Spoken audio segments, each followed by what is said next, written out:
I am literally dying over here. Spirit Airlines, jetway not included. You gotta pay extra for that, mate. Oh my gosh, home of the bear fare. Let's just get started. Airplane emojis in the chat if you guys are ready to fly today. What is going on? What is going on? What is going on? I hope you guys are doing great. What's up? What's up? What's going on, beautiful people? Welcome back. It's your boy Blue. We're back on Microsoft Flight Sim in the Spirit Wings, jetway not included. FlyByWire A32NX in the banana bus. So I had to bring my Minions banana shirt today for that exact reason. So yeah, I'm not sure what happened with the jetway, but hilarious. Yes, also rear cargo not included as well. You gotta pay extra for that. You gotta pay extra for that. Welcome aboard, guys. Hope you're doing well. Deuce Legend, what's up? What's up? Pixel, welcome to the stream. Good to see you, man. I hope you're doing well. Homie, Deuce, Shadow, what am I doing up this early? Bro, it's freaking 10 o'clock. It's almost 12 o'clock. It's almost noon, man. Half the day gone, bro.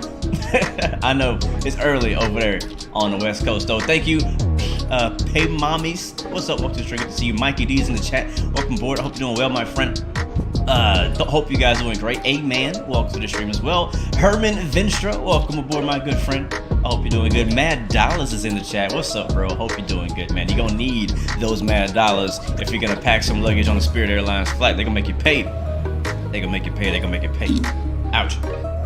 So, today, we're gonna be trying to attempt to do a flight in a FlyByWire A320 Neo with Spirit Airlines livery on that. The banana bus colors. We'll bring the music down, and I'm ready to fly today. How about you guys? I'm ready to just get into it. I'm not gonna be doing a whole long intro. We just gonna be flying, and we're gonna enjoy the flight. Today's flight is from Denver, Colorado to Austin, Texas.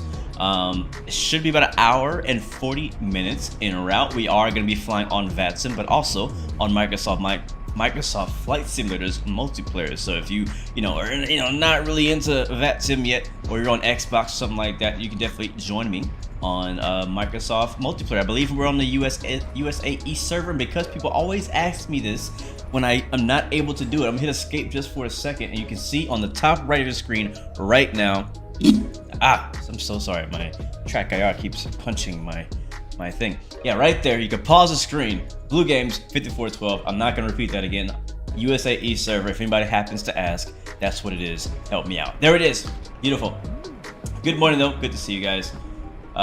Sometimes I actually, and people will probably disagree with me. Look at that jetway. Jetway blindfold. Is that I sometimes call Spirit Airlines the butter bus. Now, like I said, people may not agree with me. If you're a Spirit pilot, you probably do agree with me. Yeah, we'll talk more about my personal Spirit experience if you guys care in the stream. Let's hop in the cockpit. Oh, we can't see nothing because the jetway is inside of us. Yeah, all right. Well, let's get to it. What's up, my friend Gerard from South Africa? What's up, man? I hope you're doing well, man. We need to head out there. I feel like I keep saying that. Did we go? I feel like we went to... No, I don't think we've gone to South Africa in a while. All right, so Airbus is easy to start. We'll get the battery one, which is not going to work too well because we don't have much power except for the onboard battery. So we'll go and get external power. And I want to turn the sounds up because I absolutely love the way that the A320neo sounds.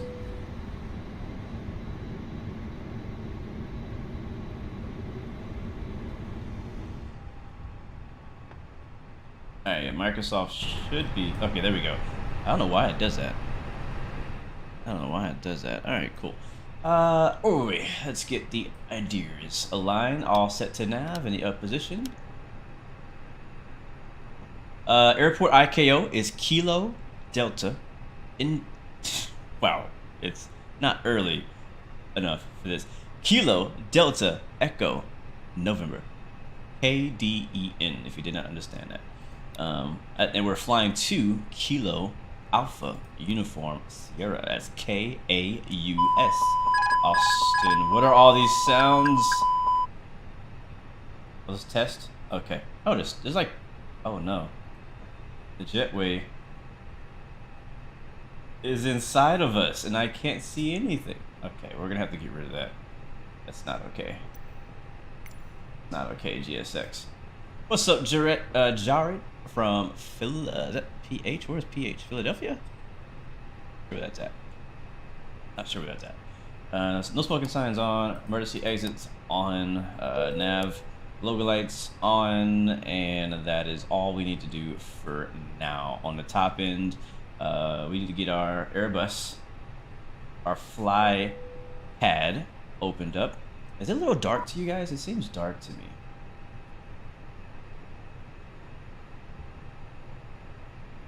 And yeah, I'm definitely gonna have to get rid of this jet bridge. This is... Can I cancel GSX? Okay, boarding complete. Oh, operate jetway. This gate is a default jetway. Yeah. Oh, there we go. Thank you, Jesus. That was horrible. We got our Spirit coffee cup with banana juice in it. Is that a thing? Is banana juice a thing? Alright, let's get the screens turned on. It is super dark. I mean, I know we're cold and dark, but it's really dark to be... What time is it in Denver right now? It's 9:40 a.m. in Denver. I believe they're on mountain time. Oh, there's a brightness setting for the fly pad as well. We'll go definitely turn that up. It is really dark. So we'll get those screens pumped up, and that should be good. I don't care too much about the first officer. He can handle himself. All right, let's go and turn up our settings in the fly pad then, since you guys said that is possible. I think it's in here maybe. Fly pad. Brightness. There it is. That's to 1. Yeah, 100. That's what I need. That's what I need. Okay, cool. Cool. Let's get our flight plan and stuff imported. I think we click on the import sim brief data. Actually, I think it's already there. Yeah, it is. That's it. Denver to Austin. That's our flight. Sweet. And that's actually my departure time, which we hopefully will make in about 30 minutes. So cost next is 8, average winds, cruise. Runway 17 left is our flight plan, landing on 18 right in Austin. Sweet. Cool. There's the weather here in Denver currently. All right, cool. I haven't flown the FlyByWire in a little bit, so I always forget what all the, you know, the flight pad actually does for you. I'm gonna go through here. I'm not gonna worry about Navigraph. I'm just gonna use my other screen. How do I load the plane? I forgot. Is it this button? Thank you so much, MB Valvink, for the follow. Welcome to the Blue Royal family. Oh, here it is. Payload. And I can just like import, right? Yeah, so we'll import it from SimBrief, and we'll just take those numbers, and then we'll do instant to save some time. Usually, I would do like real time. It says we have 0 passengers though. That's not acceptable. This is not a ferry flight. Did it do it? How do I know it did it? Oh, it began boarding. Okay, gotcha. All right, let's put some people on here. What's the max we can have in this plane? 174. Let's go full flight. Let's go full flight. Here we are. And we'll go ahead and load it. Cool. Cool. Fuel. We'll import fuel from SimBrief as well. And we'll hit play. That's gonna be instant. And there we are. Have I finished my PC? No, I have not finished it yet. Not finished it yet. Thanks for asking though. Hey, one of these days you're gonna well, I feel like I don't know. I hope so, but I think that when my new PC is complete. Ladies and gentlemen from the flight deck, on behalf of myself, your captain, the first officer, and cabin crew, I'd like to take this time to welcome you aboard our flight. We're just wrapping up some paperwork up front here and waiting to receive final numbers from the ground crew, then we'll be on our way. Flight attendants will be coming through the cabin shortly with a very important safety briefing. We do ask that you give them your full, undivided attention as they review the safety operations of this Airbus aircraft. We do appreciate your business having you aboard this flight. If there's anything we do to make your flight any more enjoyable, please don't hesitate to ask. Welcome aboard. Beautiful. Great announcement. Thank you very much, V1 Simulations. What was I saying? Oh, I hope that when I do my first, well, it's gonna be like, I'm gonna make a pretty big deal about about it when I get the new PC. Like, it's probably gonna be in the title, it's gonna be in the description, you know, everything. But I'm hoping that visually you can see a big difference. I don't know if you will on a live stream, because honestly, this doesn't look bad. But I don't know. We'll see. We'll see. Hopefully, you can, from a viewer perspective, can actually see a significant difference from what I'm using right now to what I'm going to be using with the new PC. And the new PC is like freaking generations ahead, you know what I mean? All right, here we go. Block confirm. All right, so init page is good. Let's go to our flight plan page, and we got to put in our departure, which is again Denver runway 17 left, and the SAB 2. It is 17 left, and SAB 2 departure. We'll hit. Oh wait, there's a transition. Our transition is VRONI. Yeah, 13,000, actually not 700, 13,900K, and a 4090. So yeah, I'm not sure if it's gonna be where my personal experience is this gonna be raised up, or if the viewing experience is gonna be raised up as well. I don't actually know what's gonna translate, because I'm not gonna be streaming in 4K. I'm not gonna be doing that. I'm not gonna be streaming even in 1440 because I don't have a 1440 monitor. So it's not like you guys can come and watch it in 4K, and very few people even have 4K to watch it in. So, Islands 18 right in Austin, and the Lake 3 arrival. What up, Spike Fly? Welcome to the stream. Good to see you. And our transition is, I think a Hook'em. Oh, it makes. Oh my God, it makes sense. Hook'em. It's like an Austin thing. If you're from Texas, or yeah, from Texas, you may know. Hook'em is a college term in Austin for their the University of Texas. Hook'em Horns. I like their mascot is a longhorn. Pretty cool.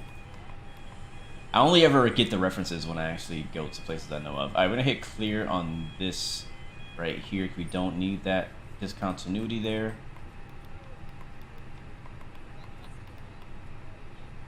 I don't know that a better PC is gonna make me a better pilot or make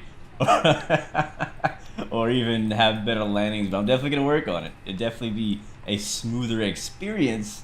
I'm not sure if it'll give me smoother landings. I think smashers are gonna be smoother to watch for sure. All right, cool. Flight plan's done, guys. Let's go over to our perf page now. And does not. Oh, I gotta put my flaps in, right? Right? Yeah, I think so. I'm so used to flying a Phoenix, I always kind of forget what numbers it gives you and what numbers it doesn't give you. I don't think it gives me any numbers over here. As far as V speeds or trim, I don't remember. I didn't think so. I think we just put flaps, right? We just put flaps 1, and then it'll let us put our V speeds. Yep, there you go. 133, 134, and 138. And then flex, we're just gonna do toga today.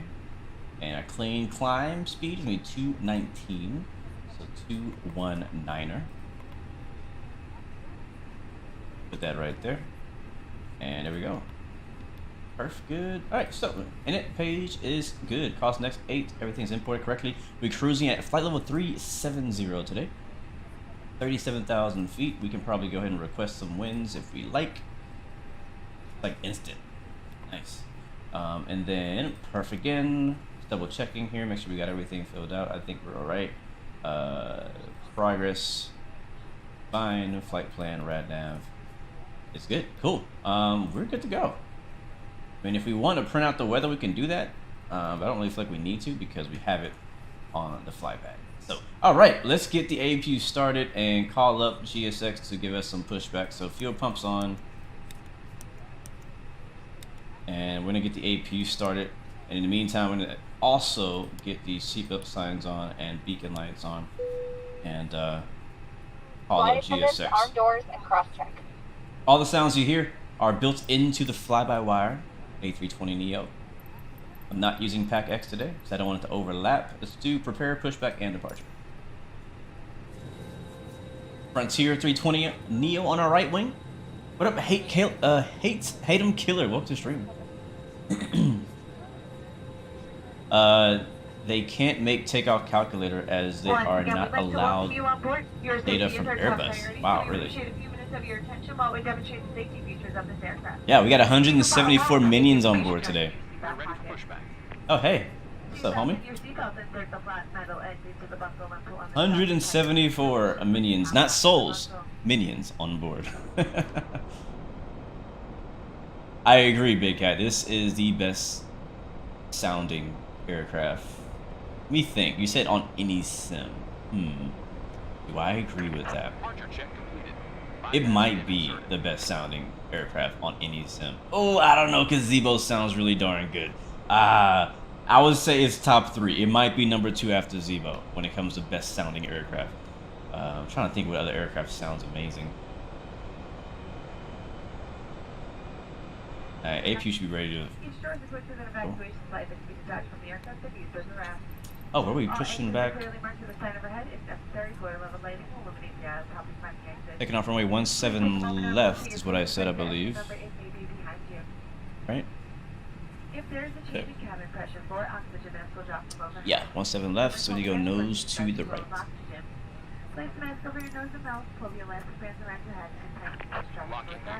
Alright, don't push me yet because my APU's not fully on. And my GPU's still on.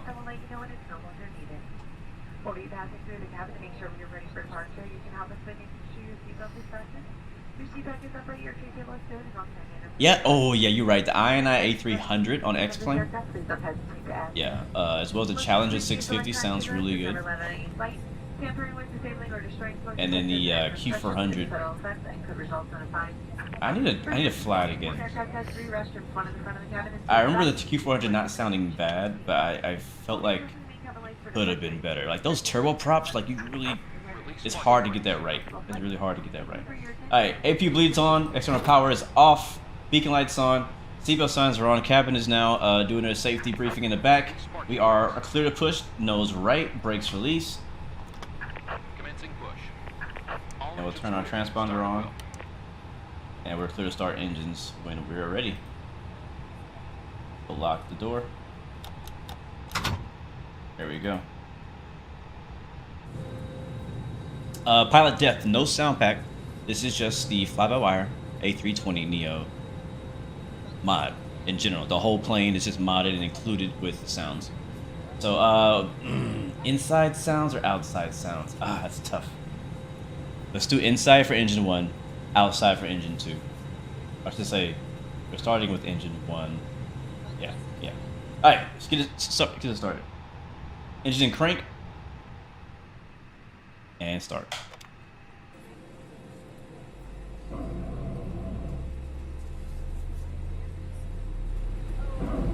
Alright, headphones on.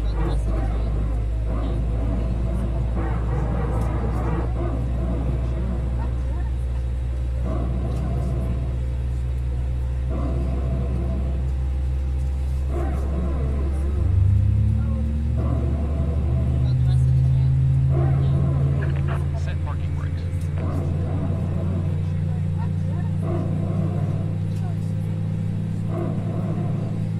Brakes set, clear disconnect, shove in the pin. We have a good engine start. You can disconnect. Unlocking gear.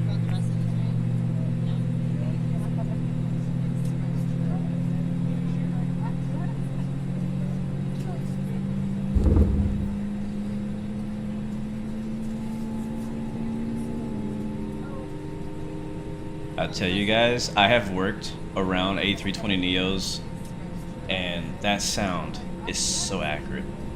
So accurate. Ah, I miss that sound. Ah, I miss that sound. All right, let's go outside for engine 2.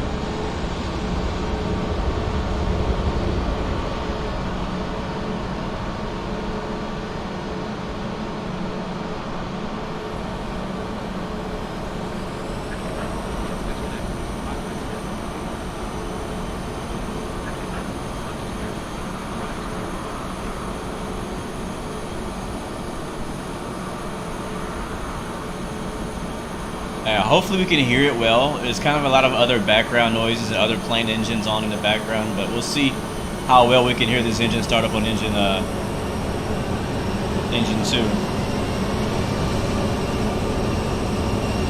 All right, clear on 2, start on 2.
I got chills.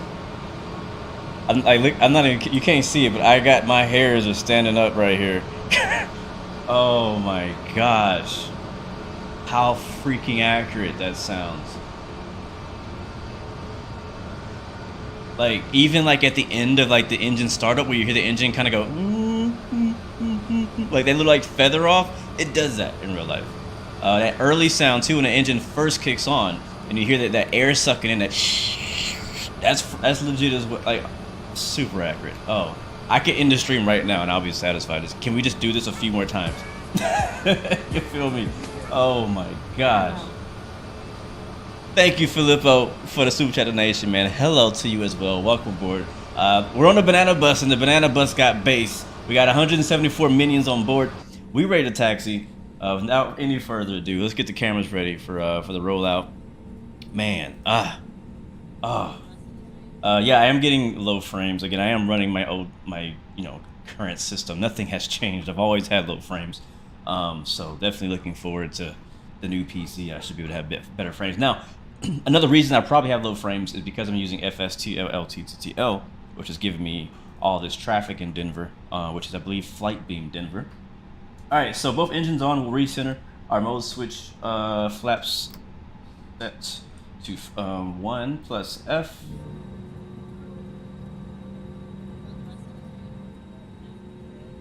Auto brakes max.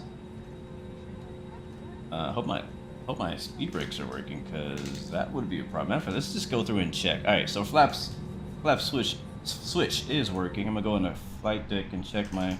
Oh, okay, yep, that is working, but it's not coming out. Interesting.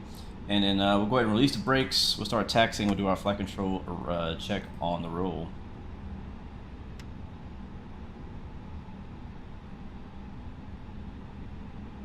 Beautiful, beautiful. Ay, ay, ay. All right, let's get a flight control check in just real quick.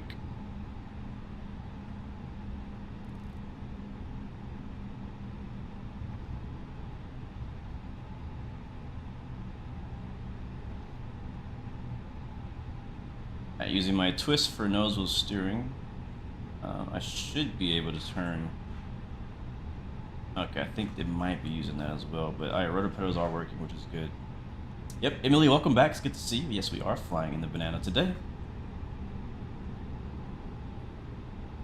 Bro, you know one of my favorite like aviation movie scenes recently was in the latest Minions movie. There was like a section of the movie where the Minions are traveling to somewhere, and of course they had to take the opportunity to have like a whole Minion Airlines situation going. It was hilarious. I laughed so hard at that part of the movie. Let me get my charts. I'm not sure where I'm going. We keep straight. Go right over there. I mean, you probably could take a banana and turn it into an RC plane. You gotta figure out how to, like, would it be a peeled banana? You just got the TCA Airbus pack. Do you have any recommendations for settings? Not necessarily. It depends on what you're playing on. Are you on Xbox? Are you on PC? Are you on Xbox? Are you on Microsoft? Microsoft, in my opinion, is much easier to set up. We're gonna make a left turn here. It's much easier to set up because it has default. Like, everything is default. So it works out of the box. Now, you are going to need to set up, like if you're on PC, you got to get it set up for FlyByWire and for Phoenix and stuff like that. Like the actual detents that are on this throttle, you're going to have to kind of calibrate that. But those are pretty easy to do. One issue I did have was with I think it was my engine start switches, I believe. They were like backwards or something like that. There's a really good video online on how to map everything. And I actually personally followed those videos myself when I was having issues. So that's what I would recommend you do. But out of the box, it should work. All the default commands should work. You may customize a few things here and there, but basically everything I have set up is majority all default. And then actually what I use for autopilot disconnect is this button here on my left thumb, the red button. And then I think what I use for auto throttle disconnect is the black button. Now I could use this for something else, because you could also use on my left hand on the sides, you use these red buttons for auto throttle disconnect, which is the actual, I believe, the real use. You know what? We didn't need the weather. Let's see, what's the weather here in Denver? I should also make my call, right? Denver traffic, Spirit wings 116, taxiing to runway 1. Oh shoot, I missed my exit. Denver traffic, Spirit wings 116, taxiing to runway 17 left via Mike Echo Delta, Denver.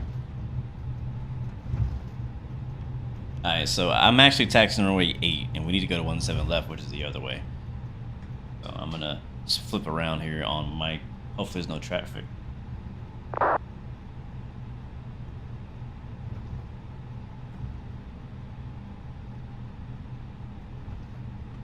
Nope, we're good. Oh, no, there is traffic. What we'll do is we can get there in time. We can go around this guy.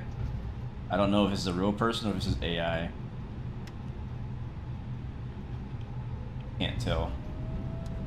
Tyler, what's up, my friend? Good to see you. Welcome to the stream. Today's route is from Denver to Austin, Texas. Is that an ERJ?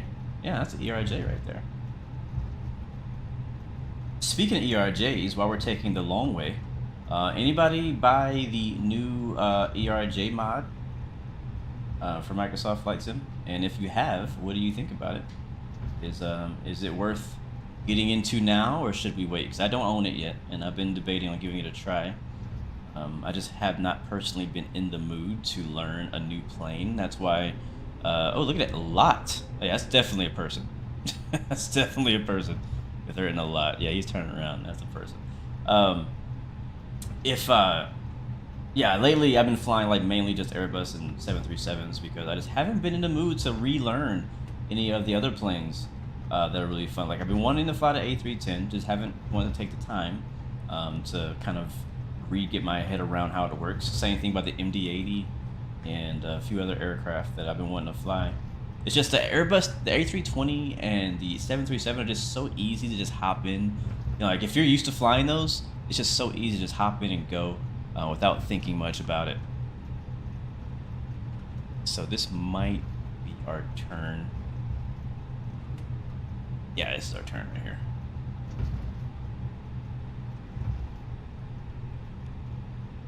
ERJ is not too much to learn? Gotcha.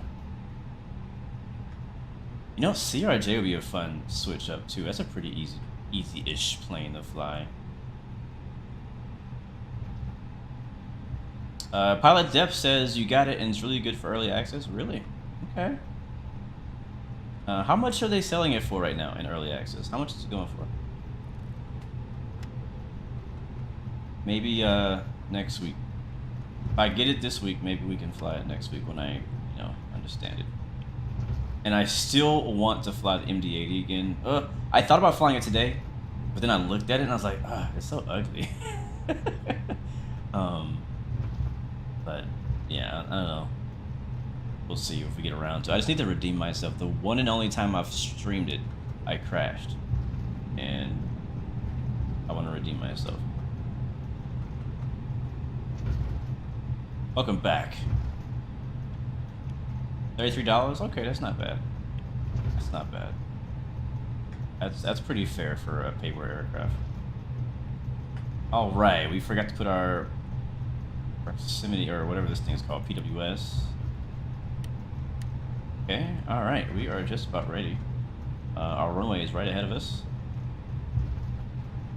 Oh my God, Tyler, bro, that'd be amazing if you could make the FS Expo, man. We'd love to meet you. Traffic United 916 inbound on the ski 3 arrival. I'm currently on the downwind leg for 16 right. Denver traffic. All right, we got traffic on the way in, 16 right. And remember, we are taking 17 left. Airport elevation out here, guys, is 5,000 feet. Current weather is VFR, as you can see out the window. Winds are 180 at 11 knots, visibility 10. Few at 8,000, few at 15,000. Scatter at 22,000, temperatures 0-1. Dew point is -6, altimeters 2960. I need to set that on my thing.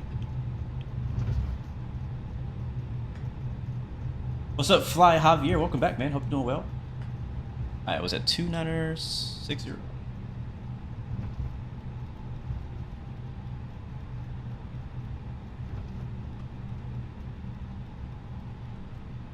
Denver traffic, United 3716 is taking off 17 right, departing to the north, Denver.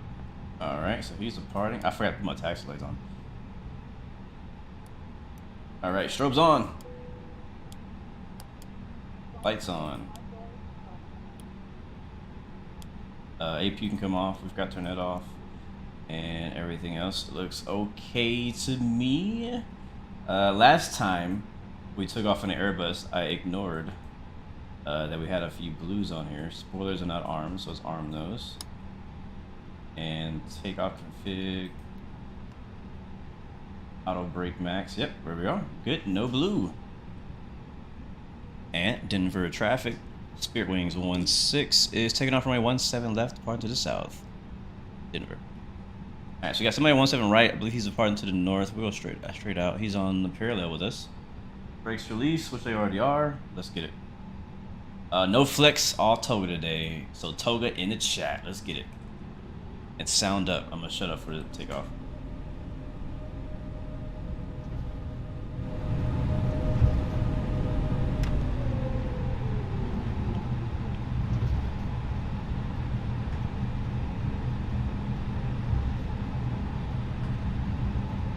The scenery is flight beams, Denver. Flight beam, Denver.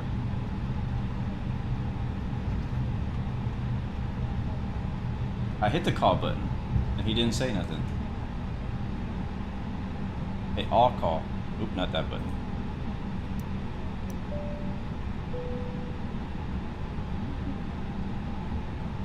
Yeah, I heard somebody say something. All right, here we go. And straight to Toga.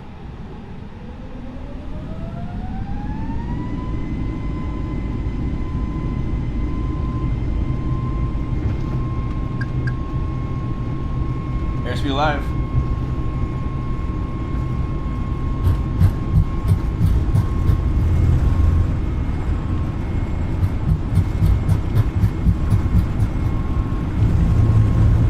Ooh, hold on.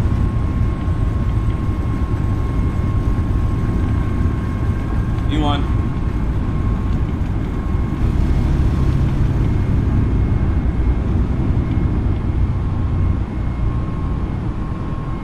Nope. You're up.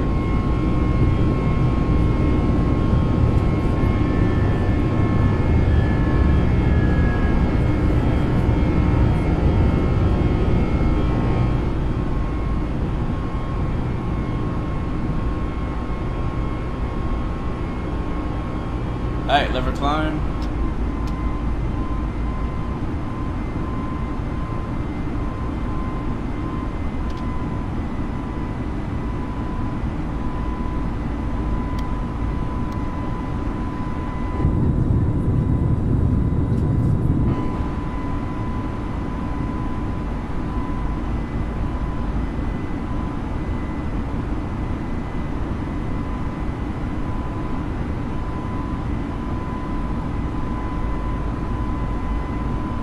Alright, since it's basically straight out, we'll go autopilot on.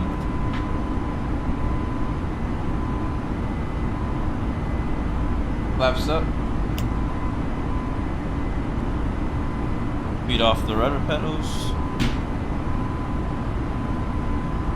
And there we go, guys. Say goodbye to Denver. Go outside. I'm gonna turn it down before we go out there because it's gonna be real loud. Alright, let's try.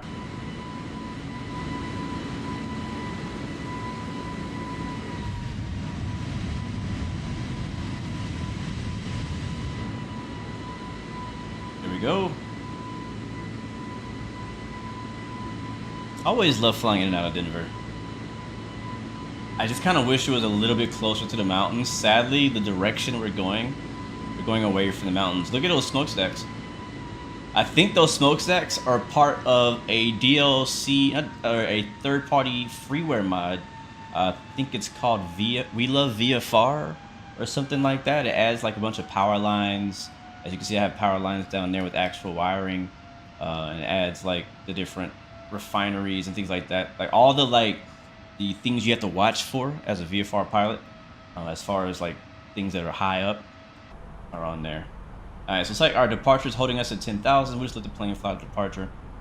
We're at 10K right now at an altitude constraint. We have managed speed, VNAV, and altitude set to 37,000 feet. What up, Jace? Welcome to the stream. Good to see you. Yeah, I agree, Tyler. Every time I fly this thing, something has changed. I don't have to necessarily relearn the plane, but I do have to figure out, hey, what did they change? What works still? What doesn't work? Oh, here comes the turn. She's gonna pose for us right here. Contrails in the background.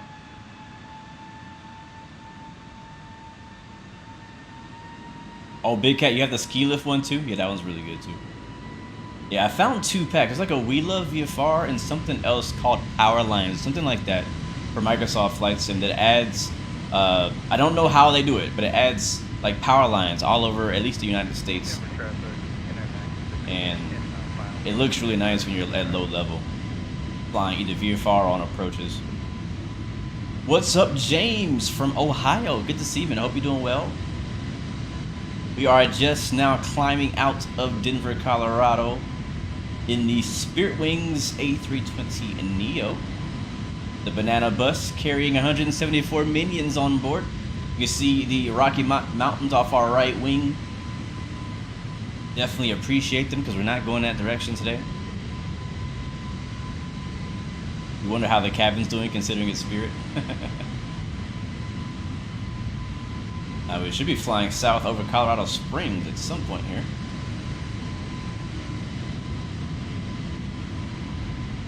Yeah, I love Denver. Or I shouldn't say Denver. I love Colorado. I've been to Denver a bunch of times. Every time I go to Denver, I don't stay in Denver. I get a hotel in Denver and then I rent a car and drive out to the mountains. That's where I like to be at. Go hiking, go sightseeing, nature stuff.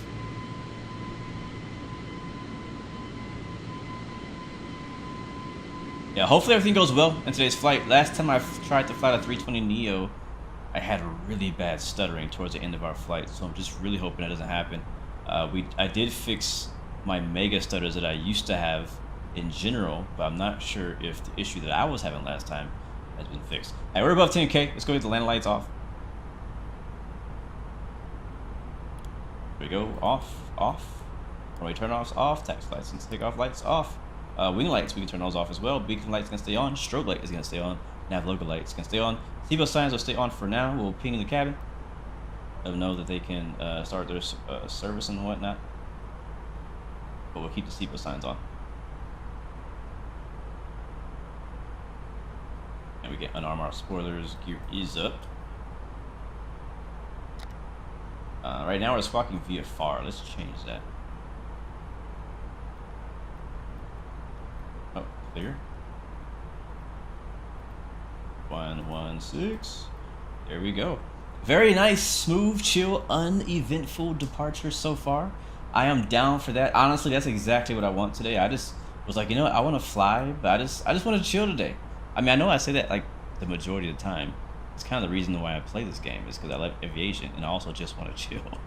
But at the same time, I've just had, you guys know, if you've been watching for the past month, you know that I've had some major issues with live streams, and so I'm in a time in my flight sim life where I just want boring flights for a little while, and then we can start making it exciting and have challenging approaches. Probably once we get the new PC, and I know that will be stable. I am hoping that with new PC though, because sometimes I've heard even if you have a really good PC that can well enough do the task you want to do, sometimes there's still other random issues that may go along. So I'm hoping that I don't run into anything like that, and that if I do, I can fix it really quickly. Like any crazy like crashes the desktop, like why am I crashing the desktop? You know what I mean? Stuff like that. It's probably gonna take me like 2 days to download Microsoft Flight Sim because you know how that goes. What's up, Amjad? How you doing, man? Hope you're doing well. Good to see you. Welcome back. Welcome aboard. What is my favorite? Oh, hold on. What is my favorite? Oh, nope. I won't do that.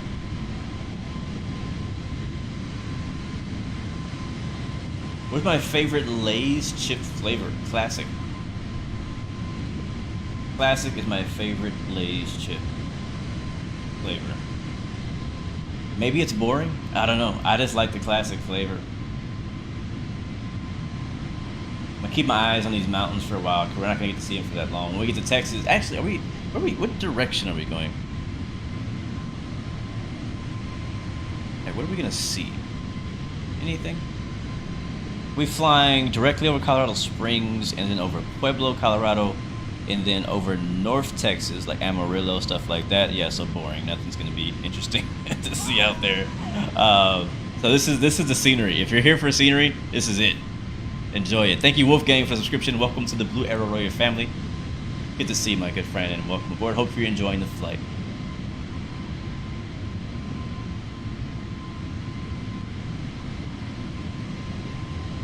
What did you say? If you play this game like 4 hours a day for 2 weeks, can you practically fly a real plane based on the skills you've learned?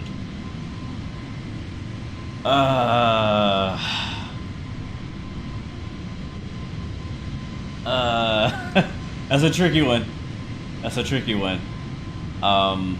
There's Colorado Springs right there. That's a tricky one, bro. That's a tricky one. You will be familiar where everything is, like where the buttons are. You'll recognize them. You'll know what they do. But can you fly it realistically? It's like a yes and no. Because in flight sim, there's a lot of things that are not simulated and that you don't have to worry about, that you have to worry about in real life. And some of those things are very important. So I want to say yes and no.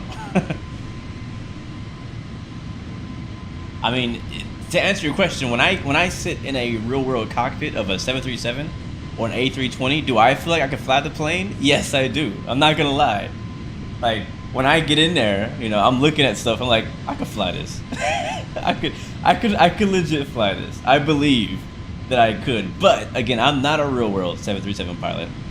I'm not a real world A320 pilot. I'm just a flight sim pilot with a lot of hours in these, you know, in these planes. So I feel like, yeah, I could fly it after all the time and all the things I've learned, but I'm pretty confident there's something that I haven't learned in the sim that might catch me up, right? Even talking to ATC, I could do that. I could, yeah, it's simple. Yeah. So no matter what, the Microsoft Flight Sim will still pound my CPU main thread, even at 13,900K. I have my... Okay, yeah, I have my task manager up right now. I've been doing that pretty often. You know, I've been having a lot of crashes and issues with my PC, so I've been keeping the process or the performance on task manager up to see like how things are performing. So as of right now, my GPU is running at 58%. What's the temp? Temperature is, I think I have MSI open. I thought I had MSI open. I don't. Thank you, Ian Trainspotter, for the subscription. Welcome to the Blue Arrow Royal family. Welcome aboard. Good to see you. I'm not sure what the temp is, but yeah. And our CPU is running 60%. We're about averaging 60, I would say. But it's like bouncing up and down like this. So yeah, I wonder how much that's gonna hit the new PC. I'm only using 17 gigs, my 32 gigabytes of RAM, so 54% there.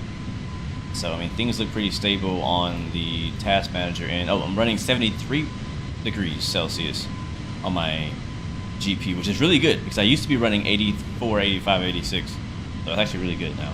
It's definitely cooled down. Your brother is extremely smooth, but randomly has sudden crashes once in a while, so don't get fooled. Yeah, that's what I'm concerned about. Even if I have like top-end hardware, it does not like, you know, keep me away from crashes. So I'm not sure what's going to cause them, but hopefully I don't get them.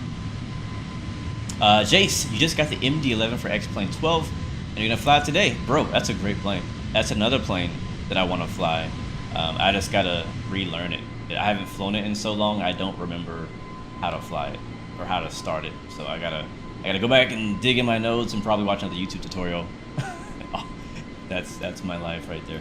Look at that, we're contrailing now, getting above the clouds. Still got the beautiful Rocky Mountains fading off on our right side as we fly over Colorado Springs and Pueblo area. A lot of clouds off our right wing. Lots of clouds.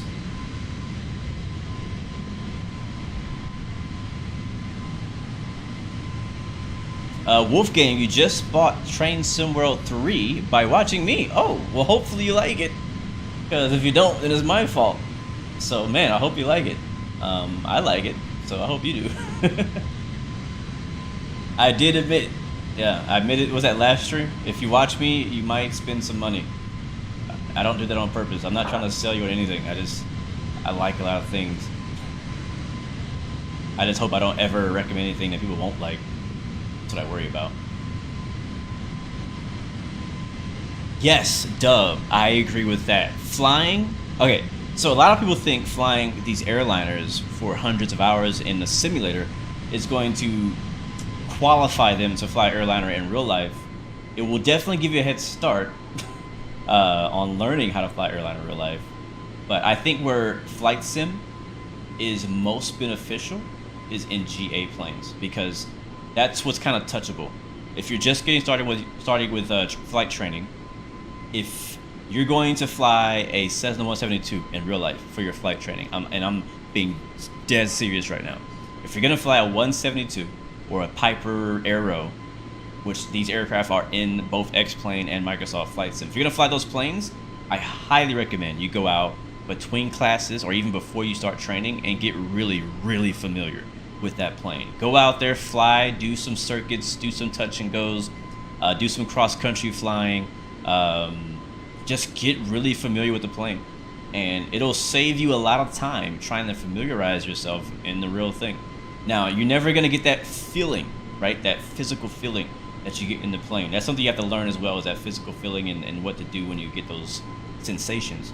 But you can learn a lot. You can learn a lot of the characteristics of a 172 or a Piper in the sim before you go out there and fly for real.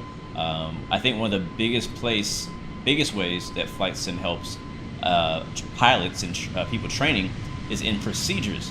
So one of the biggest learning curves when getting into aviation obviously is flying the plane, right, and learning the instruments and what they do, but also talking to ATC, how to fly a departure, how to ask for VFR clearance or transition over a Class Charlie or a Bravo, like those little things like that you're going to end up studying hours on and trying to figure out, and then have to go on a plane and do it. You can do all that in a flight sim right now without ever paying an instructor a dollar.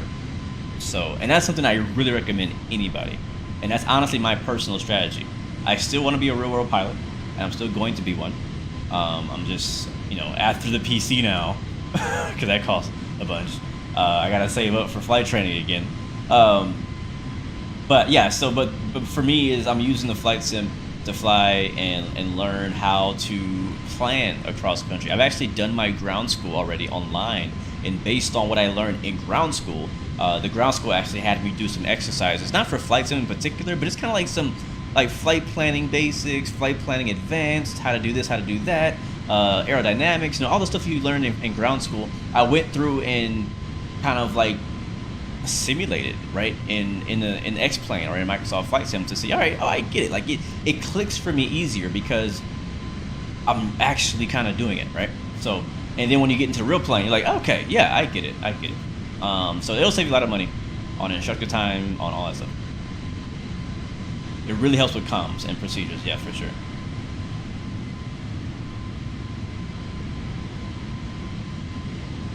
How do you initialize your weights on the MCDU in this plane? If you go to your flight pad and then go, I'm not sure if it'll let me do it now. Yes, with payload. This button right here with the cloud and the arrow, that's how you import from SimBrief. Or you can type in your own numbers here. And then right here, this arrow where it says begin boarding, you click on that. What does this one do? Oh, deboarding. Okay. And also down here, you can select how long you want it to take. So let's see, if I hover over fast, yeah, I can't do it right now. I'm not sure how long. It'll tell you right here how long the time is, but fast is probably maybe 5-10 minutes. Real is probably gonna be 35 minutes, because in real life it takes, I think they have 35 minutes to board an aircraft or deboard. So yeah, that's how you load. So import it here if you want to import, or type it in here, and then click on the double arrow, and that will initialize your weight and balance onto your plane. So on the same thing with for fuel, you can hit the little cloud with the arrow.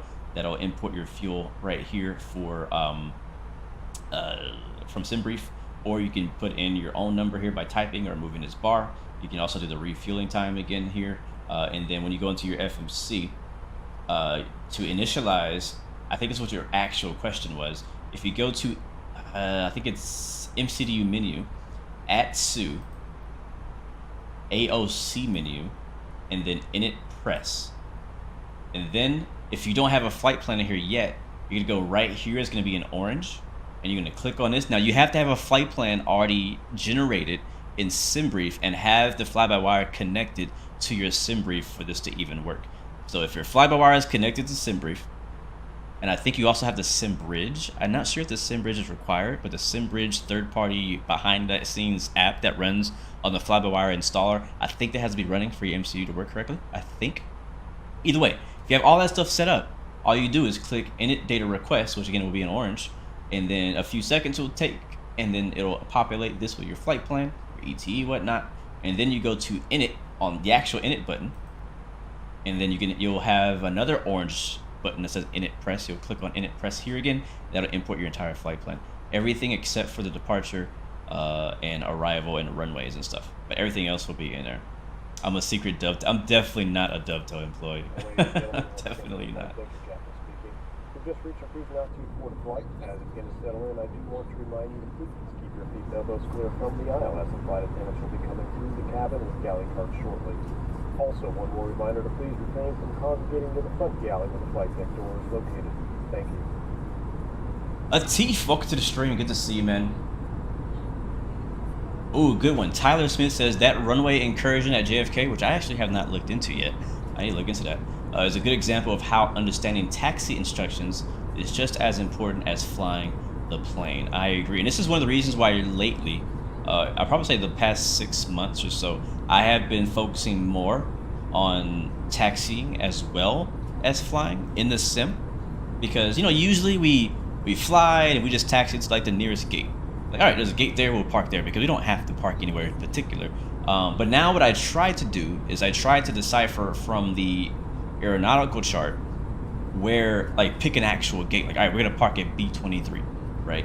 And I gotta go find where B23 is at the airport, and then if there's no ATC, I have to navigate my way over there, obviously by looking at the chart and then navigating through the sim. Now, if there is ATC, then we will get a very quick instruction of what our taxi instructions are after we land, and I have to hurry up and type that up and copy it and then actually do it. And I feel like, for me, you know, it's definitely not the most glamorous part of aviation and flying, but it is part that's very important to understand and get a good idea of, especially when it's like foggy and you can't see anything, and there's no ATC, and you just depending on radio calls, and you gotta like use your mind to find out, all right, this guy just called that he's going to runway 17 left via Echo, which means he's over here. I mean, I'm over here. You know what I'm saying? Like, stuff like that, you can all practice in the sim.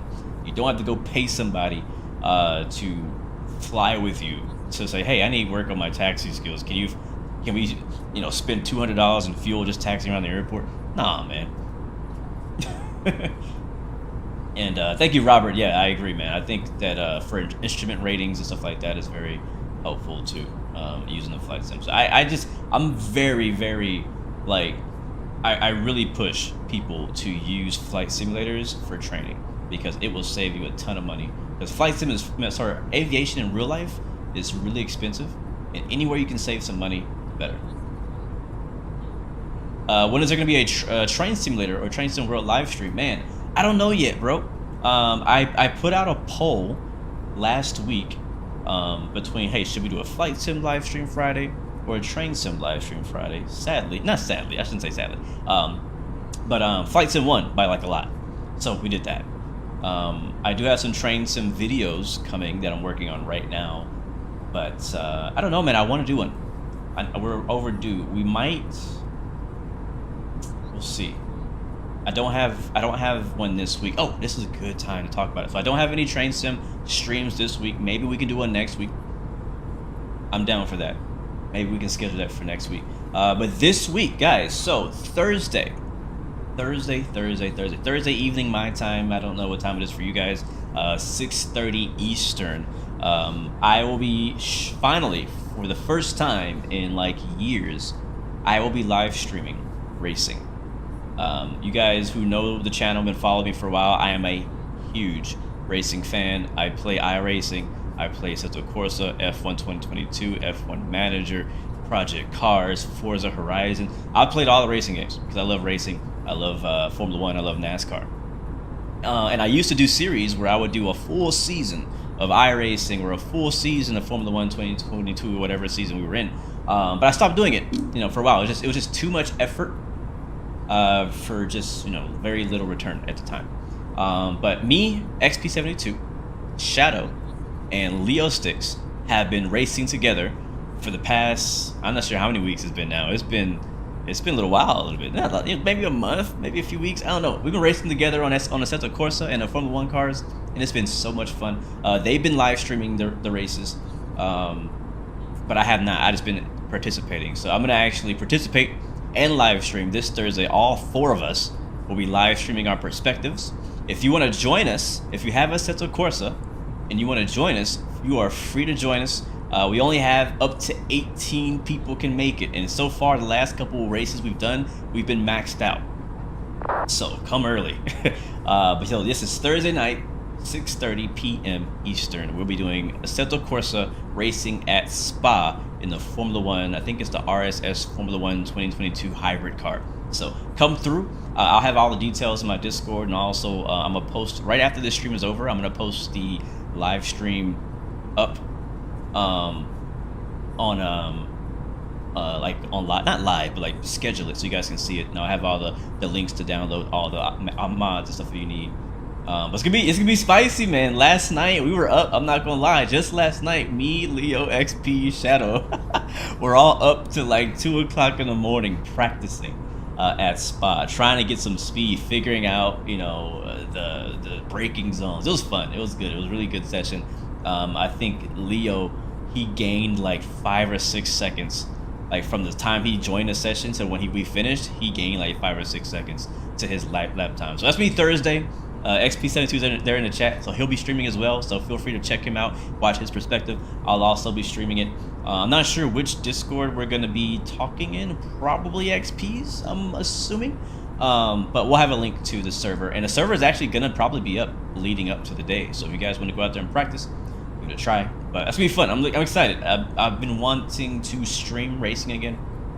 I've been waiting for the right time, and I think it's gonna be fun. So Michael Medley, welcome to the stream, man. Good to see you. Welcome aboard. And again, if you're into racing, if you're in Assetto Corsa, if you have Assetto Corsa, if you have a racing wheel, come through, join us. It's gonna be a lot of fun. It's gonna be a lot of fun. But again, I recommend beforehand get a little practice, because every week that we race together, competition is getting a bit tougher.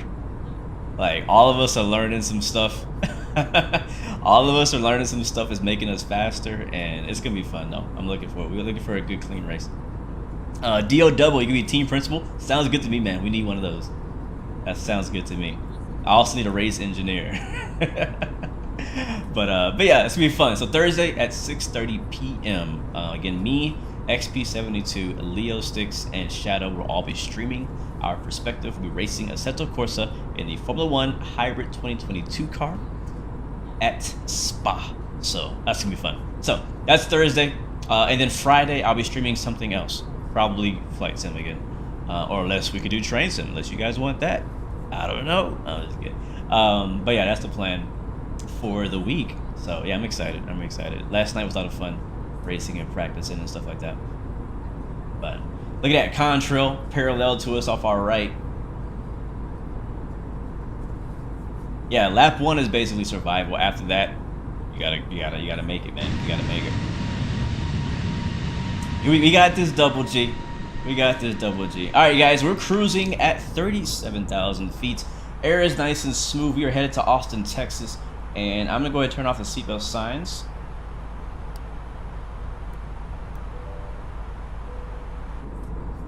And I'm gonna quickly, for those of you who may not be from the United States, show you guys the map. Where we're flying, what we're looking like, and all that good stuff. Where is my map at? I always lose it. There it is. Is that it? There it is. It popped up. Cool. Sky Command, what is up? When you grow up, you want to be like Blue. Okay. Sure. Sure. Nah, good to see you, Sky Command. Welcome back, bro. Looking forward to seeing you at Flight Sim Expo this year. I want to say a few months. Wait, January, February, March, April, May, June. 5 months. 5 months away from Flight Sim Expo. Looking forward to seeing you and whoever else would like to come out and hang out with us. Be pretty sick, man. We're gonna be at a freaking museum. Matter of fact, you guys might want to check out NASA too while you're here. Alright, so this is our map. So we took off out of Denver just a little while ago. We are 1 hour and 5 minutes away from Austin, Texas, home of the U.S. Grand Prix for Formula One. And currently we're just about to cross over the what's this, Arizona? Yeah, no, New Mexico. New Mexico, Texas border, I think, or is that Oklahoma? So we're going to cross like all of them. So Oklahoma's here, Mexico's here, Texas is here, over Amarillo. You know what? I think I've done this exact drive on American Truck Sim, driving from Denver to well, actually I drove to Houston, I think. And I drove through Colorado Springs, through New Mexico, and then into Amarillo, through Wichita Falls, Dallas, and then down to Houston on American Truck Sim. That was fun. I don't think I recorded that one, but yeah, man, Houston's my hometown, bro. Houston's my hometown. I'm gonna have to do some research myself. You know, when you live in a city, you don't go anywhere, right? So I gotta find out what's good to eat, because I just eat anything that's close. I ain't got time to be driving to the other side of town and get some food. I mean, I'm too hungry for that. Anyways, that's our flight, guys. Hour and 3 minutes now away. So you guys from ATC on the East Coast. Lots of weather over in the Minnesota area, Michigan, the Midwest. Out there north in Maine, Nova Scotia as well, getting hit by a little bit of winter weather. And then it's like Tucson, Arizona's getting a little bit, actually all of Arizona's getting a little bit of showers. And that is your Blue Games weather report.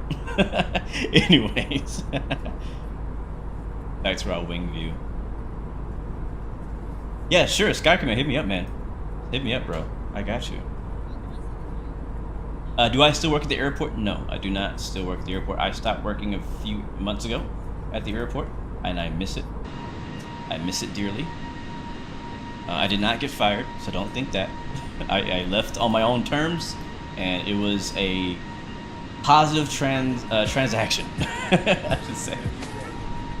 DoorDashHHHH. Right? DoorDash for the win. Thank you, Amjad Aviation, for the super chat. That's the thing, man, and I'm not sure if you guys are the same way. You probably are, especially since COVID. Like, there's okay. So Houston has definitely some great restaurants. If you go like downtown or in what we call the Heights area, there's a lot of great like restaurants kind of sprinkled throughout the whole city. So if you ask somebody, "Oh, what's a good restaurant in Houston?" you probably will always get a different answer, because Houston is such a big city and it's so spread out. And so most people are only really, eating within a 30-minute drive. For an exception, like yesterday, me and my wife, after church, went with some friends. We drove an hour to the other side of Houston. Now remember, Houston's big. So we're still in Houston. From Houston to Houston, it took us an hour to get to this Puerto Rican and Chinese restaurant on the other side of town. It's actually really good. It actually tasted like authentic Puerto Rican. And I've been to Puerto Rico, tasted the food, and it was accurate. And for some reason, Puerto Ricans love Chinese food. I've found out as well, and they just kind of mix them together and just make like Puerto Rican Chinese. It's confusing, but it's a thing. Point is, we drove an hour one way to get to this restaurant, and it was called Mint Cheese, and it was packed. It's like the only one. They haven't franchised yet. It's the only one that exists, at least in our city. And I was like, man, they need to make another one of these on my side of town. So I would definitely visit more often. Was it worth the drive? Yeah. Is it worth the drive again? I don't know if I'd go drive out there again just for that one place. Not sure if I would do it again. Tyler Smith, you've never flown United before. That's fair.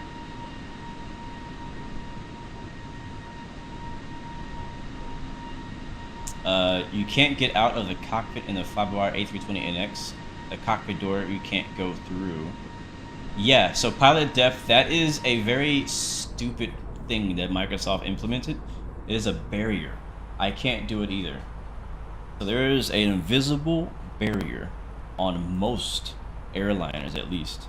on Microsoft Flight Sim. So if I try to turn around and walk back here through this door, it's gonna stop me. Right? I'm still pressing the button to go forward, and it stops me. Can't even open the door because there's no cabin yet. And so the way you don't necessarily fix this issue. It's kind of permanent, but what you do is search on YouTube how to make custom camera views in Microsoft Flight Sim, and any of those videos will teach you how to go into your camera file. If you're on PC, go into your camera file and basically move this box so that you can kind of get out of it and create a custom camera. And then that way I have this view, I have this view, I have this view. You know what I mean? And so that's what I have to do. So go and search how to make a custom camera view on Microsoft Flight Sim, and that's how I get out. And once you get out of that bubble, you can go freaking anywhere. Look at this. So I can move my camera anywhere I want to go now because I'm outside that stupid bubble barrier. So, and this is what the cabin actually looks like. There's no cabin, there's a few windows. FlyByWire actually added a few more of these window blocks, so you can have a few more cool window views. Matter of fact, I might want to update one of mine. Let's see, we got this one. Only got 2 wing views. Apparently, I only have 2 wing views. So where is the nearest one over here? Yep, nope, that's the front. With Track IR, you can use your head to go through the barrier and then make a custom camera. Wait, really? I haven't tried that technique. I have not tried that. That's a good one. Yeah, if you have Track IR, I do actually. We could test it. Let me see. I would have to take my headset off because it's not gonna. Actually, no. I can move over there. Let me see. I have not heard of that one. That's new to me. So if I move here and then just lean forward. Oh, okay. And then can I save this spot? I don't want to overwrite my current camera views though. So yeah, you can definitely lean through it in Track IR. I just haven't tried saving a camera. All right, Michael Medley, thank you for stopping by, man. I hope you have a good day, bro. And I'll see you later. See ya. Your school computer says that my videos are inappropriate? Okay. I mean... Oh, look. Traffic. Oh, where'd he go? I lost him.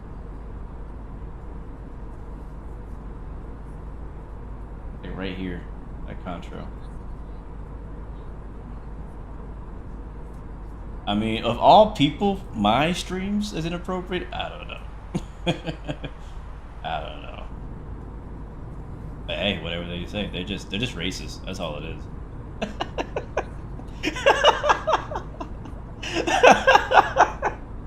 Okay. Oh my god, that's hilarious. Bringing the vibes again today. Bring in the vibes. Nope, not that one. Not that one either. Not that one either. Why is it so low? Oh, so I turned it down.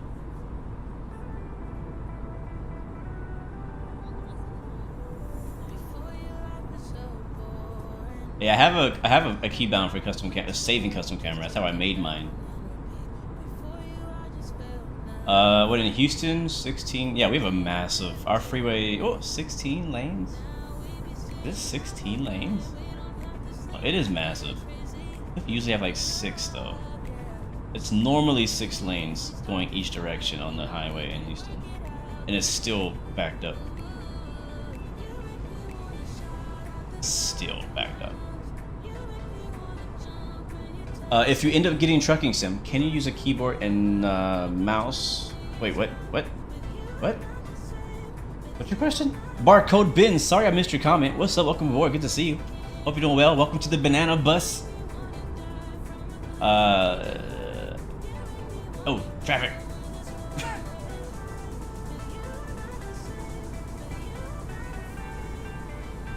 Yeah, Emily, ask that again.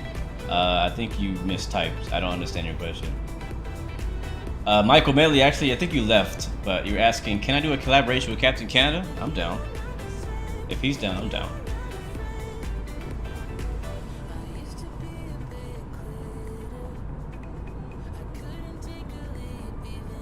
Yeah, Katy. Oh yeah, Katy Freeway has a ridiculous amount of lanes.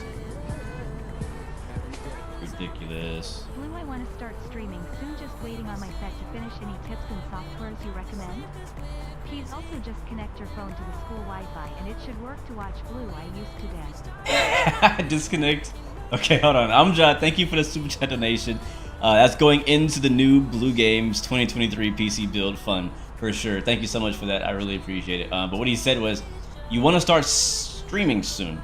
Just waiting on my set to finish. Any tips and softwares you recommend?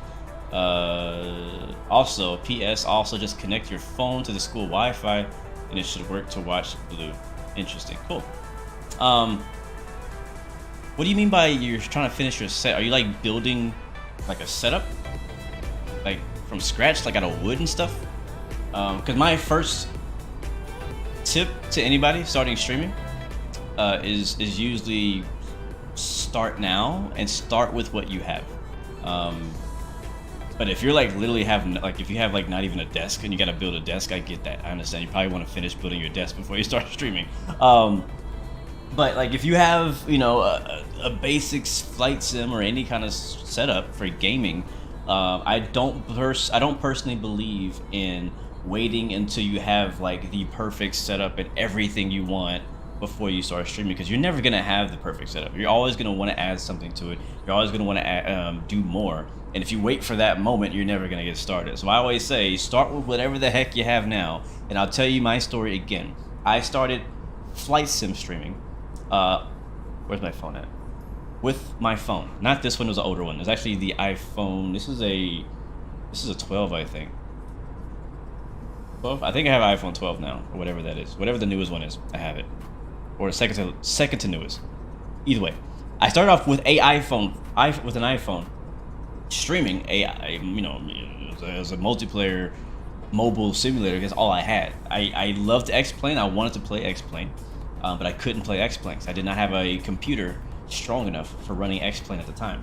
And so what I did instead, just not necessarily because I wanted to have an amazing, huge YouTube channel or anything like that, is because I just wanted to meet people and interact with people who also liked aviation and who also liked, you know, flight simming. And I want to fly with people, you know, and that was my initial reason for streaming. Because when I streamed back then, I would meet people and they'd be like, "Hey, where you flying?" I just got a message that this OBS was disconnecting right at the heat of my convo. Just give me a thumbs up in the chat that we're still good and I'm still online.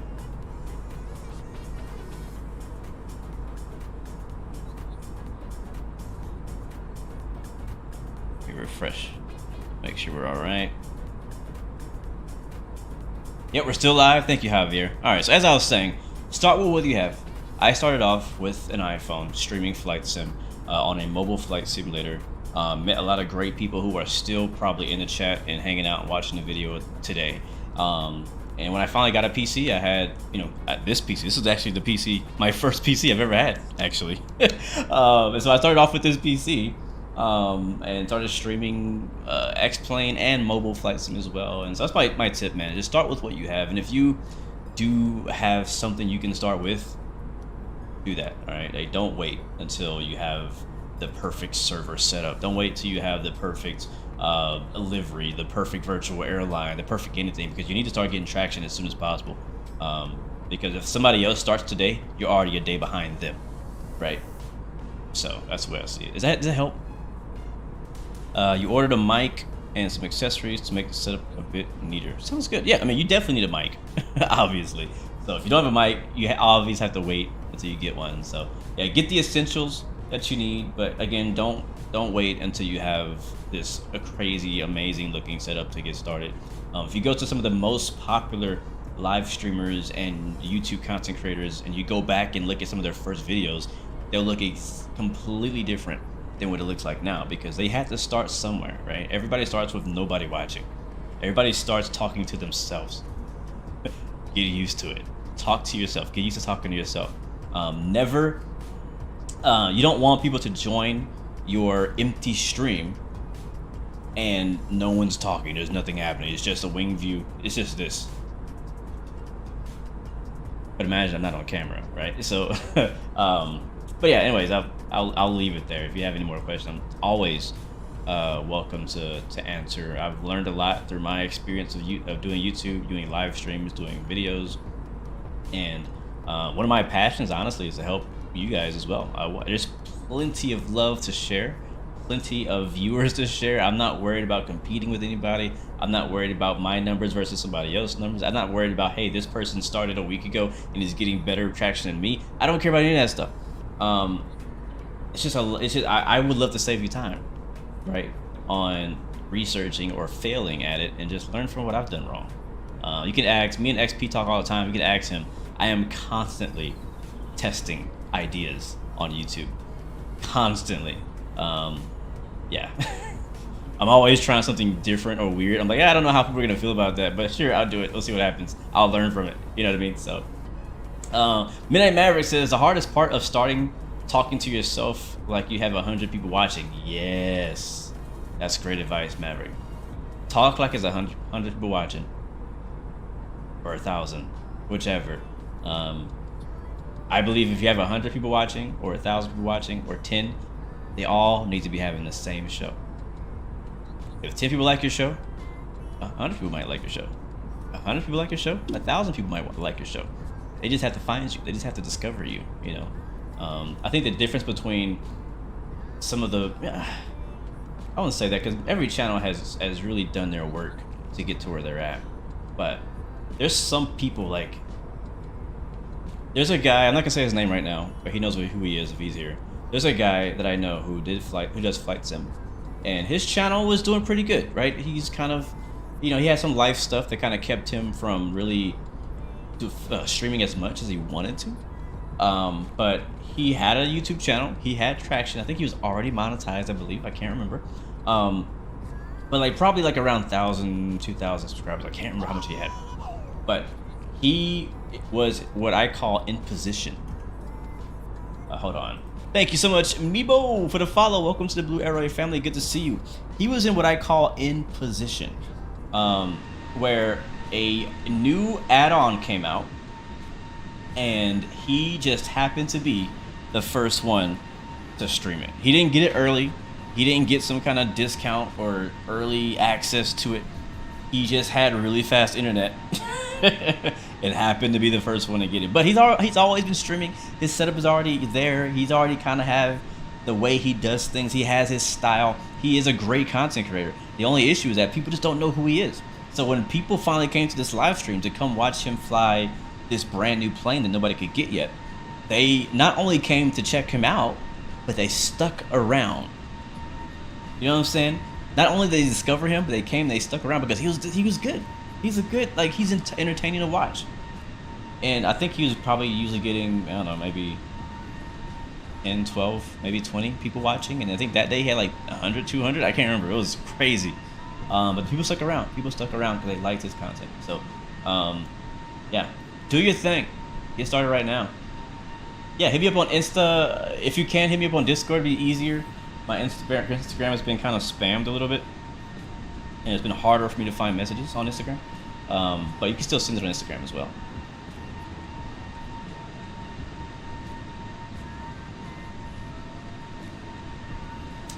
You feel like eventually you get so popular people copy you. Yeah, that happens. Yeah, that happens. And honestly, I'm not even really against it. I'm not against people copying people. Sometimes you need a template. You need somewhere to start. You know, I think you should definitely give credit to somebody for copying them. But yeah, I mean, if you watch all of us do live streams, you notice a lot of us do. All of us have our own way, right, and style of streaming certain games. Let's talk about flight sim. That's what we're doing right now. How are we doing on the top of the ascent? We're pretty close. We are 44 minutes away. Okay, so we got a ways to go. We're good. But you'll notice a lot of the flight sim streams all kind of follow a similar format, especially on YouTube. On Twitch is a whole different thing. But on YouTube specifically, you see a similar format. People come in, they have like an intro, maybe with a countdown, maybe with some music. They welcome people in and say shout outs. That's all Honestly, that idea, I'm not sure who did it first, but I know that I remember Cash Trader back in the day would do that. He'd have like an intro, and then he'd welcome people on, welcome all the subscribers, say thank you, like all that. I don't know who else did it before him. Probably everybody, I don't know, but that's where I got it from. And you see Captain Canada doing it, XP doing it, V1 simulations, everybody does it now. And this is like an idea of something being copied, you know? Yes, there's an Austin add-on, Sean. It's great. It's great. So, hey, I mean, don't, blatantly copy people with ill intentions, but if you get an idea from somebody, why not, right? I know, right? It's turned into a podcast. Hey, I'm down. Any more questions? Next caller, line 2, go. Exactly. There's like a template for flight sim streaming on YouTube. Again, Twitch is a bit different the way they do it, but there's a bit of a template on YouTube how flight simmers do it, and but everybody puts their own spin on it. They all have their own personality. They have their own conversations that goes on. You even see, some of us, a lot of people kind of watch various streamers, but there's some people who are dedicated to only watching one person. Nothing wrong with that. And so you'll only ever see them in their streams, or at least in chat. So it's different. Each community is a bit different. You just find what you like. If you prefer to watch somebody else, you prefer to watch somebody else. It is what it is. Saying sounds good, plain dude. Thanks for stopping by, man. Thanks for coming out. Hopefully you enjoyed the wing view while you're here. Till next time, and I'll see you later. Peace. Let's get the music turned up a little bit. I have the plane sound turned down because it's really loud, which I love, but in this case, I want it to be a little bit quieter.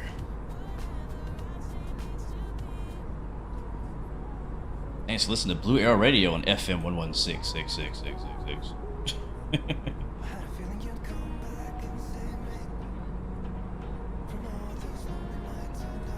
Speaking of that, Midnight Maverick, bro, how is the farm going? How's the server going, as well as the virtual airline that I hope is public, because I just put it out there. I'm sorry, I don't know if that was a secret. Yeah, how's it going, Maverick? If you have time to type. Probably at work right now. We're not sure if you get today off or not. Some people in the US get Monday off. I don't. I do have to work as soon as I'm done streaming.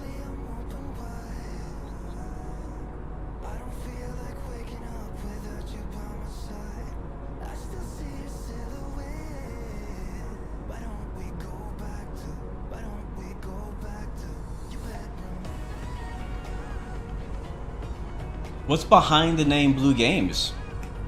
Good question. Let's see. PlayStation Network. So I got a new PlayStation. I think it was a PlayStation 2 or 3, one of those. And I wanted to play online, and I had to make a PlayStation Network account. And I couldn't think of any names. I remember sitting up all night trying to think of a name, and I couldn't think of anything cool. So I just put, I'll just put IAM_blue, which is still my PlayStation name. I don't play on PlayStation anymore, but that was my name. So I just put IAM_blue. I couldn't think of anything else. Blue is my favorite color, so I put blue. Later on, that just became my name for my PlayStation account. So people on PlayStation would always call me Blue. And then later on, I got a dog, and I named him Blue. So he took the Blue name. And then, I'm not sure if before or after that, I think after that I did start the YouTube channel. And I started the YouTube channel only to show my friends in real life my really cool GTA video edits that I was making back then, of me like skydiving and crap like that. So, I had no other way to show them except for just uploading it to YouTube. That's my only choice. So I uploaded to YouTube, I made a YouTube channel, I named it Blue Games, and that's it. Blue Games. Nothing really special about it. That's just what it is. Who is my favorite YouTuber? That is a really good question. I haven't thought about that. Who is my favorite YouTuber? Let me go look at my YouTube dashboard. Or my YouTube homepage. Who have I been watching? Let me get back to you on that one. I might do some research because I don't. Nobody comes to mind as like a favorite above all favorites, right? I have people I like and I enjoy watching, but I don't know who my favorite would be. Right before I know it, my kid is named Blue, right? That'd be crazy. I mean, that's not a bad name. I like it. Gotcha. All good, Maverick. It's going good, Manny. Thanks for asking. Hope you're doing well. Lee, no, I mentioned it earlier. I do not work at the airport anymore. I stopped a few months ago. I've been watching a lot of PC building videos and, well, mainly videos. Videos lately because I'm about to build my own PC and I want to make sure I know what the heck I'm doing. So, yeah. Oh, I think I'm... Okay, I'll say this. I don't know if this is my favorite YouTuber, but it is the person that I know that I watch the most right now. And that is Bay Area Bugs. Y'all know who that is? He does GTA roleplay. I don't know if I want to say he's my favorite. I like him a lot. He's a great guy. But I mean, he probably is. I just watch him all the time. Like in a video, like there's very few people when a video, as soon as a video comes out, I watch it. That's him for me. Yeah, Jay-Z does have a daughter named Blue. That's true. Yo, Bat Pino, what's up, man? Welcome to the stream. Why is a Christmas song on? No. Next. No, we're done with that. Get out of here. Yeah, Bat Pino, what's up, my friend? Bonjour, ça va? Merci beaucoup. Bonjour, ça va? Mon ami, good to see you, man. Thank you so much for bringing the wine and cheese as per usual. It's always a pleasure to have you come in, man. I don't know if it would be a stream without El Balpino coming in and bringing wine and cheese on board. Like, what would we do? What would we do? We'd have to return the gate. We have to return the gate. But yeah, Maverick. I left before World Flight. Like, I think in October I left. I didn't make it like public for a while because I'm personally having trouble letting go. I'm not gonna lie. That was probably one of my favorite jobs I've ever had. Actually, it is my favorite job I've ever had, working at the airport as a ramp agent. Matter of fact, since we have some time to cruise, y'all want to see some ramp videos? I'm down to show off some ramp stuff. Bad Pino, you know what? I need to actually learn French. Because all I know in French is what I tell you every time you come in. Those are all the words I know in French.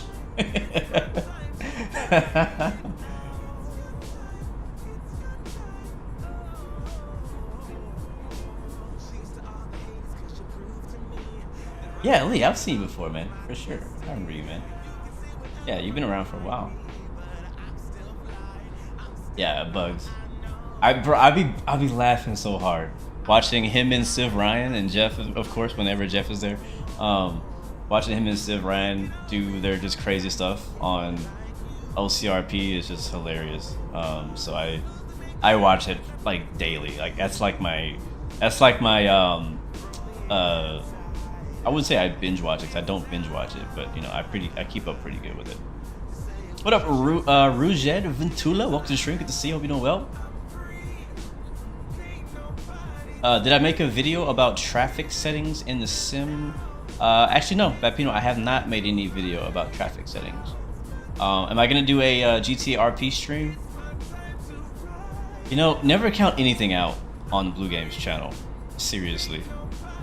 I mean, I posted PC building sim last week, so never count anything out. But no, I don't have any plans to do any streams for OCRP or GTA RP anytime soon. I don't have GTA installed anymore actually right now.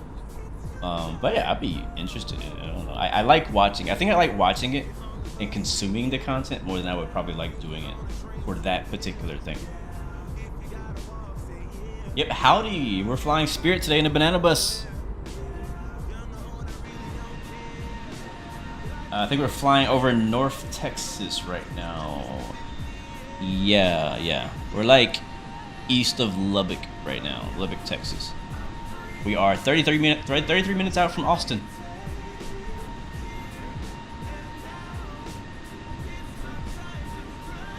I'm down. Honestly, if I got an OCRP, I would probably be a pilot. Like, I would just role play being a pilot of something, whether it be like the news helicopter or the what's the police helicopter one? I'll probably do that. What they call it, Air One or something? I can't remember what they call it. That's probably what I would do. But yeah, I'm down. I mean, I could apply. I don't know what it entails or what's required. I don't know. I never looked into actually joining the community. I've always just watched it on YouTube. But I mean, I'm willing to give it a try. Is it Air One? It is Air One. Okay, gotcha.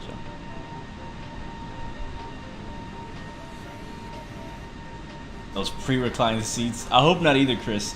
I hope not either. But yeah, honestly, if I got an OCRP, I mean, I don't know. I'm sure I'd have fun. The thing is, I think it's all about just having fun with friends. And if that's what it's about, then I think I would enjoy it. Because actually, there's some other RP. There's another community. I don't know the name of their community. It's very different. I found them on TikTok. I don't know. I tried to find their community. It's just I watched some of his TikTok videos and it's just hilarious. Like they have like, it's still in Los Santos, but they have like different models of people. Like I'll say this, it's like an urban GTA. So like it's a lot of black people in it. I was gonna say that. For some reason, all the girls got real big butts. The guys look like freaking drug dealers, every single one of them. And they're like basically role playing in the hood. Like it's hilarious. It's hilarious to me. I don't want to join it, but it's so funny to watch. And there's even like a baby. There's people like playing as babies. Like it's like a girl and she had like a baby and the baby like ran somewhere, like tried to jump off a crane and she had to chase him and then she fell off. I don't know. It was on TikTok. I don't know what their name is. I never heard of them, but it's another RP community out there. It's really funny. And another one that's out there for GTA role playing is there's a Dominican Republic. The Dominican Republic or Puerto Rico? I think it's Dominican Republic. I think it's like a whole new map I believe they made of like Dominican Republic for GTA RP, and it is. I don't understand. I know a little bit of Spanish. But I don't understand good enough to like know what they're talking about. But just they're like, it's just hilarious. Like the scene. Let me set the scene. Imagine you're in an alleyway, and there's like 10 cars in the alleyway, all blaring loud salsa music, bachata music. And there's like, I guess, animations for dancing too. So you see the guys doing this and the girls doing this, and like it's, I don't know. Again, it was a TikTok, so it's like a few seconds long, but it was just hilarious. And you see the guy live streaming, and he's hilarious too. So there's a lot of servers out there. And again, I've just always kind of enjoyed watching them. It's just funny. It's kind of like TV to me, you know. All right, Train Spider, I'll catch you in a bit. It's not. I don't think it's DOJ. I'm pretty confident it's not DOJ. I haven't watched DOJ in forever. I used to watch Polecat as well. I used to love watching Polecat. He cussed a little bit too much for me, but I did like watching him. I thought it was hilarious.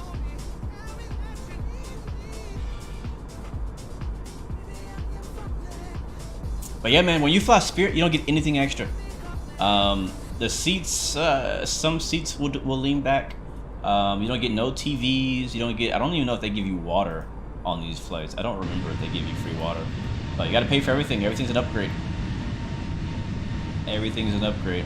Good morning, FS Insane. Good to see you. Welcome aboard, my friend. Good to see ya. Good to see ya. So, hey, quick story about Spirit. This flight is a nice length. We can talk about a lot of stuff. Quick story about Spirit in particular. So, over like the week before Christmas, my wife, I basically, as my Christmas gift to her, I bought her I shouldn't even put this in the story. It's my fault. This makes this whole story my fault.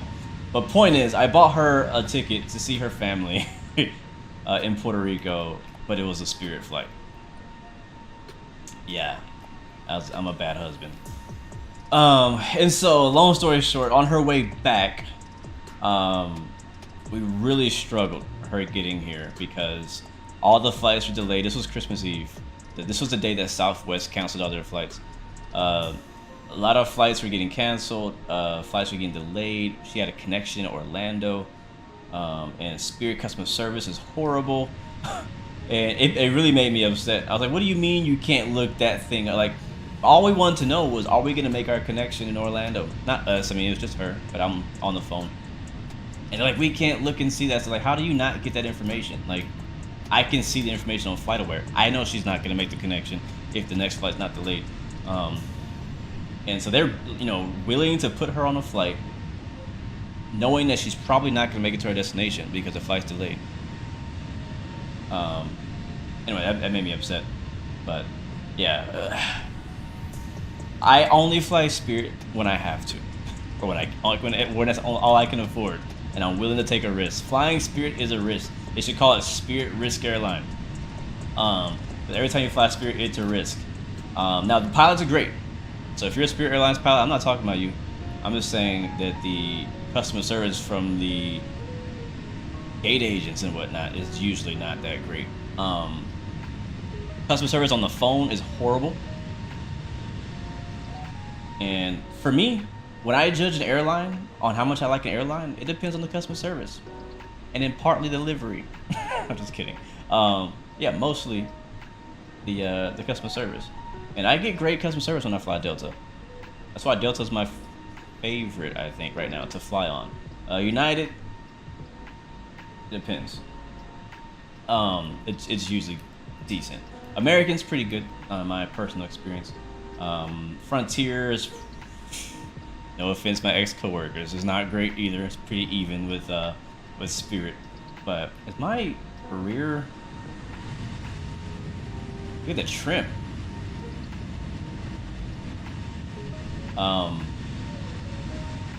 But yeah, I only fly Spirit when I have to, or I have no other choice. And don't do connections on Spirit. Yeah, that too. That too. So yeah, but when it comes to landing, a lot of people think, oh, is Spirit the Ryanair? In a way, with customer service and reputation, but I've had nothing but butter landings when I fly Spirit. I've had nothing but smooth flights with Spirit. Your ex-girlfriend flies for Spirit, you wouldn't trust them or Frontier. Cool. Thomas. Yeah, they're in my book, Frontier and Spirit, as far as airline quality, is equal. If you hate Spirit, you're gonna hate Frontier. If you hate Frontier, you're gonna hate Spirit. Like Spirit, you're gonna like Frontier. You know, it just depends where you're going. Sometimes they're just the cheapest, man. That's what it is. They're just the cheapest. They're the budget. I think we need Spirit though. Here's the thing. Spirit is a very important airline, and I'm worried about JetBlue and what they're gonna do with it because they bought it. But we need budget airlines because without them, it's a lot more expensive to fly anywhere you want to go. Like if you're the kind of person like me who doesn't really need a TV and a comfortable seat to get anywhere, Spirit is the way to go. But if you want all the extra first class cookies and coffee and stuff like that, don't fly Spirit. Go to one of the main airlines. Go fly something else. Oh, traffic right underneath us. Here it comes. Left screen. There it is. Southwest. Wow, that was close. It's crazy that's 1,000 feet below us. Doesn't even look like it. Wow.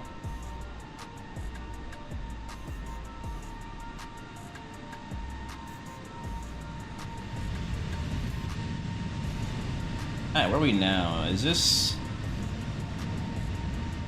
This is... we're flying over Abilene, Texas now.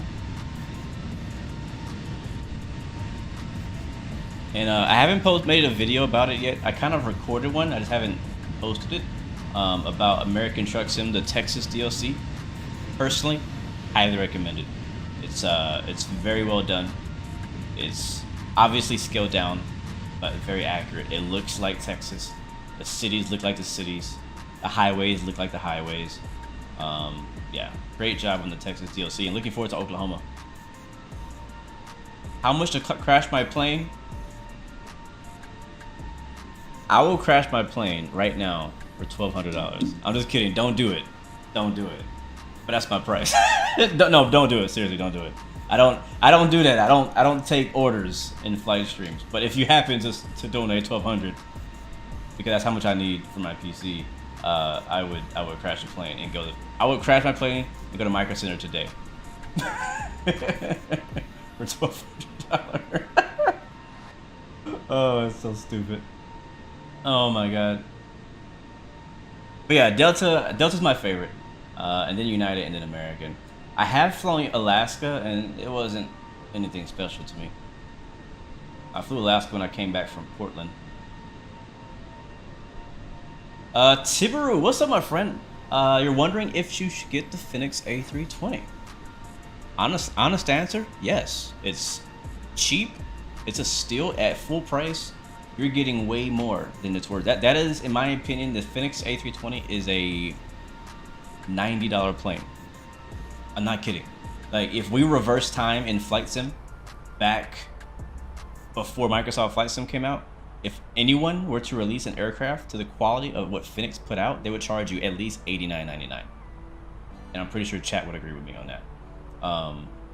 And there, I think, how much is it actually? I think it's like $30, $40, $50. So yeah, I think it's definitely worth it.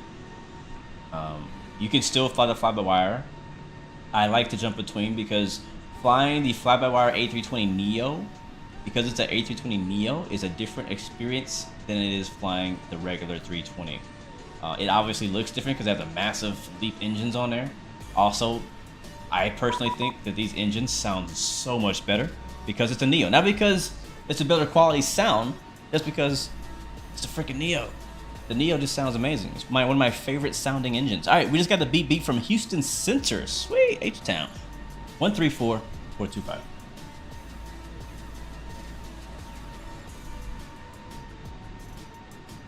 Using my Logitech radio panel.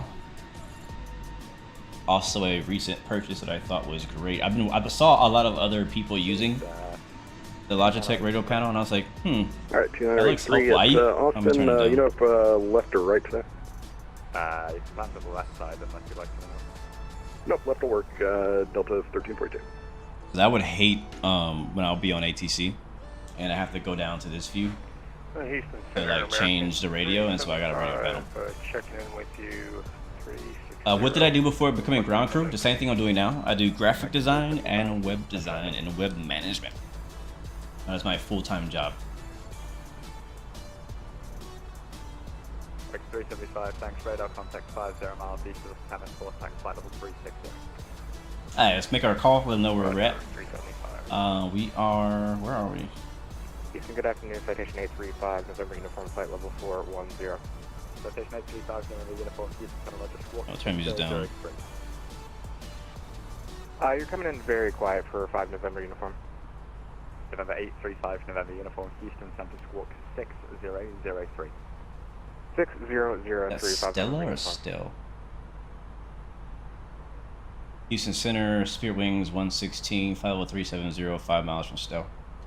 Spirit Wings 116, Houston Center Squawk 1440. 1440, Spirit Wings 116. Longitude 835, November uniform, radar contact 50 miles northwest of the Llano Vortex, flight level 410. Are you able to accept the Lakes 3 arrival into Austin?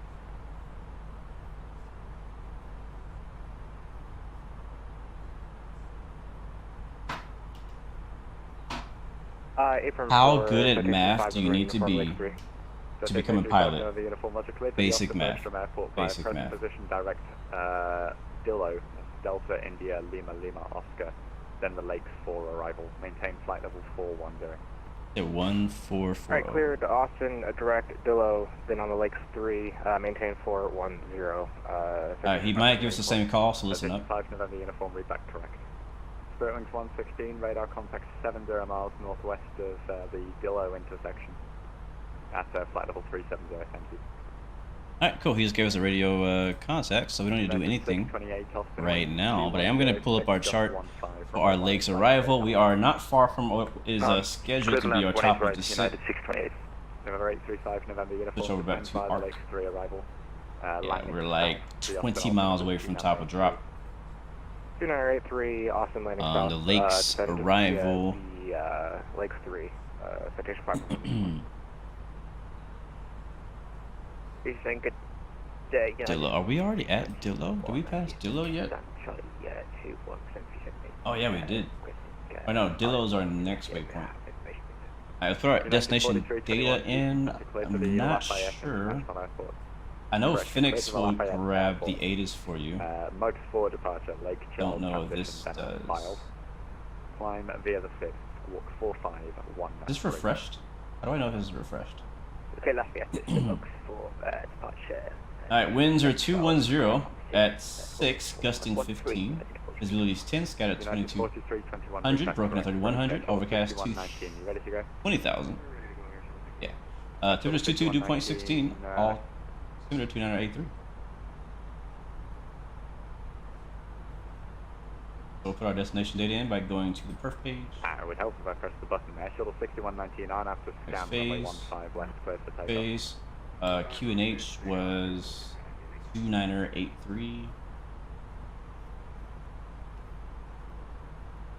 Giant 523, leaving my airspace. Our temp is 22. Radar service terminated, and change to advisory is approved. Goodbye. Thanks for the ATC, Giant 523. Good day. Giant! I wonder if he's flying Amazon. United 17. Winds 210, we'll put 15. There we go. United 1737, advise when you have information, Lima at Houston. Abby will check United 1737. Alright, transition in America is always 18,000. And then we'll get our decision height here as well. Welcome back, Maverick. We're about to reach our top of the descent here in just a little bit. November 835, November uniform, same Mach number. November 5, November uniform, passing through Mach 70 for the expedited We have to descent. request You know? descent. Right, 25, November uniform, roger. Yeah, we didn't request descent. Houston Center, Spirit Wings 116, request descent. Bearing 116, descend via the Lake 3, arrival landing south, Austin altimeter 2983. Alright, down via Lakes, Austin, landing south, Spirit Wings 116. Alright, we like just made it. Literally crossed over it. Delta 1998, flight level 3. Alright, we gotta find out. I'll bring up the chart so we can read it together Delta 1998, Houston Center, and decipher it. roger, squawk 7365. 7365, Delta 1998. Alright, let me get it up here. Houston citation 5 November uniform. Is there a Mach number that would work best for you? Citation 5 November uniform, speed to your discretion. From the flight deck, ladies and gentlemen. My discretion, 5 November Our uniform. initial descent down to our destination. Now would be a good time to wrap up any business. Walker 2632, thank you, welcome back. You leave my airspace to the west, now the Albuquerque Center is offline. Radar service terminated, and change to advisory is approved. Over to you, Lugo. Appreciate the ATC service. Alright, here's our Navigraph charts. And this is where we are right now. And this is our arrival, the Lake 3 RNAV. He told us to descend via. The only restrictions we have are here at Lakes Waypoint. We need to be at or below 14,000 feet, at or above 10,000 feet. And then when we get to Boys, we need to be below 11,000 and at 5,000 at Carlos. And then we have the Hookem transition, the Hookem Horns transition in Austin at 210 knots at 5,000 feet. Expect ILS or localizer or R9 approach. It said landing south, so that's what we're doing. Runway 26 left, United Yeah, this will be landing south, which is good. So we'll go there unless he tells us otherwise. If we were landing north, we would make the transition at Boys to Traverse, and then Rat, and then make basically a right pattern in there, get vectors, and do all that. But we're not doing that today. We're going from the north, landing south. Might get a chance to see Austin Executive KEDC over there. I think the racetrack. Isn't the racetrack 628 vacated runway 18 right at Houston at Tango. I can't remember. United 628. And then we're accepting runway 18 right. And Gulf to the ramp from the Localizer is 10.905. The approach Charlie course Golf, 175. 628. Our decision height 742. United 630. Airport elevation is 500. There's our ATIS and our approach frequencies and tower. Oops, did not mean to do that. Oh man. Shuttle 6119, plan maintain flight level 260. So pretty straightforward. So no excuse today, United 17, except for the 37, gust descend and maintain for 4. not getting any butter. I mean, we're in a butter bus, we're in a banana bus, we got minions on board, we got to put the butter down today. We got to. So, alright, that's our brief for our approach and landing into Austin, Texas. Hopefully it's a good one.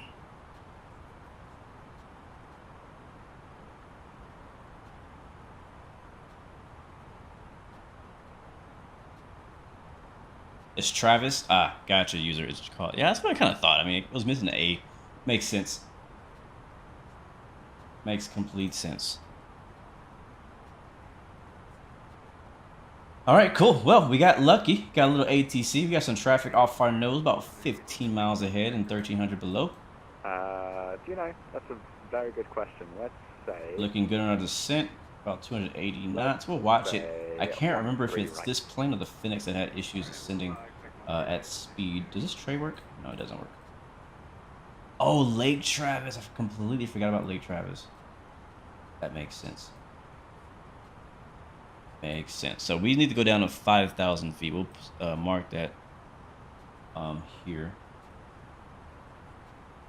Like that. And there we go. Now we're good. We're just kind of descend down and enjoy whatever view we get and head to ATC.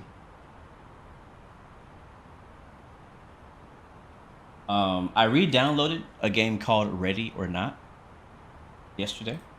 I don't play a whole lot of first-person shooters, but I've always thought that the best first-person shooter that exists, for me, my favorite, is called Insurgency Sandstorm. I think it's now available on consoles. United 1737, turn right, heading 100. That's but when it first came out, I believe it came out as more of like a co-op, like you're supposed to work together kind of thing. But as it, it grew, got bigger, as people played it, got used to the way the AI works, now it's kind of like more of a running gun. It's more realistic than Call of Duty, but it's still kind of a more fast-paced running gun, first-person shooter. I like tactical realistic shooters. So I jumped in, tried Ready or Not when it was in early access. I think it's still early access. And 116, expect the ILS runway 18 right. Copy, we'll expect the ILS 18 right. Spirit Wings 116. Delta 13, it's basically a SWAT style shooter where you have to go and like neutralize a house. You know what I mean? Like everything is slow paced. It's a slow paced realistic shooter, and it's pretty fun. So I re-downloaded that, and they've made a lot of updates. I think it's 90 gigabytes now. Oh my god, can't believe it's so big. But it's a lot of fun. I like it. Is that a plane or is that a banana? It's both. Flying banana. What other planes, what other airlines out there have like really bright colors? Like, you know what I mean? Like Spirit is completely yellow. What other airline out there has like a really bright color like that? You can think of any? I know there's some on the other side of the world. I can't think of any at the moment. Southwest 2030, leave my, sorry, correction, disregard.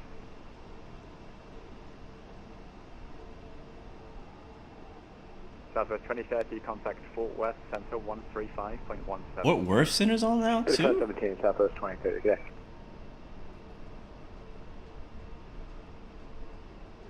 Oh, yeah. It's like Fort Worth Center's on. Y'all come and fly to Texas. We got some ATC out here. Houston is on. New Orleans is on. Jacksonville approach is online. Why not fly an all blue plane? Why not? Why not? Why not? Oh yeah, you're right. Southwest is very bright. Yeah, they are. You're right. I forgot about Southwest.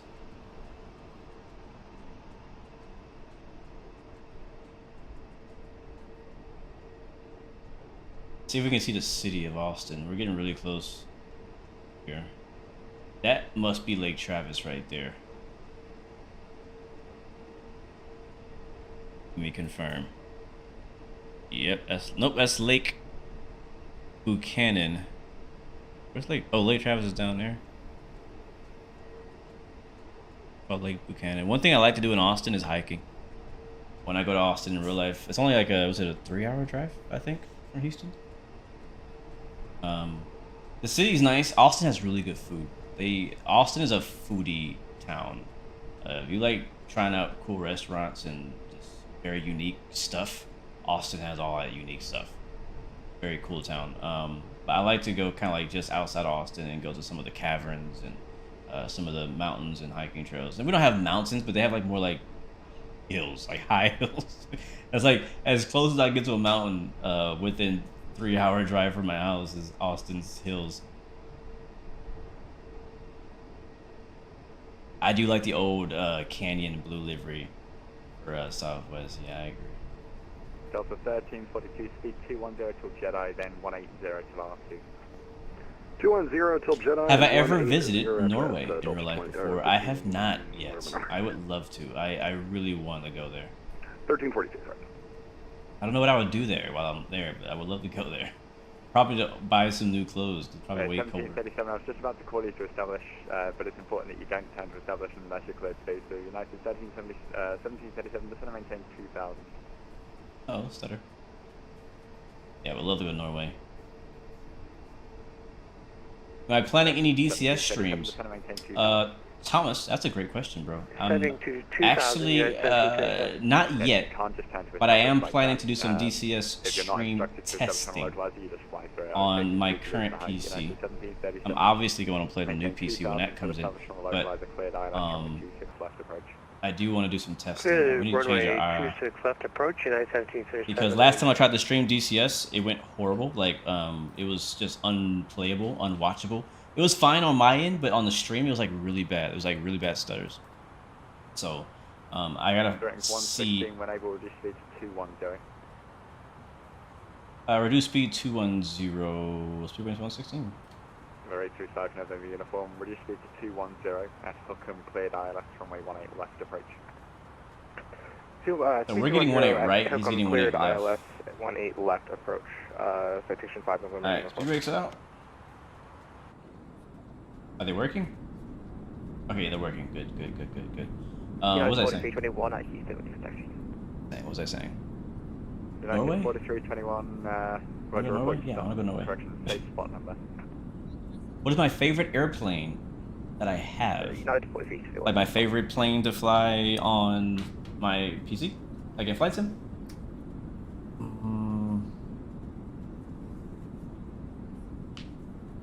Great question.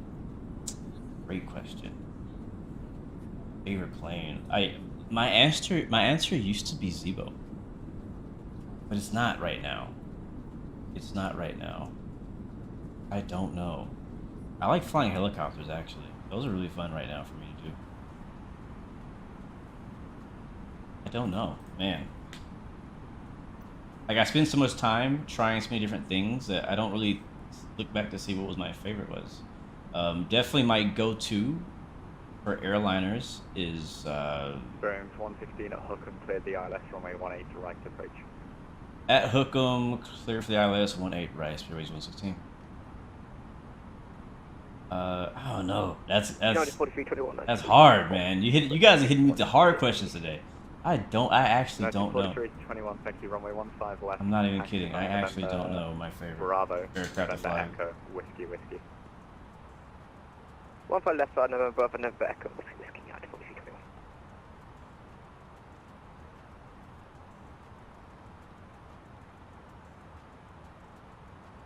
Alright, we're doing 200. We do 210. United 2460 is going to Columbus, information Lima. And... United 2460, Houston Center, Roger, on request number 1.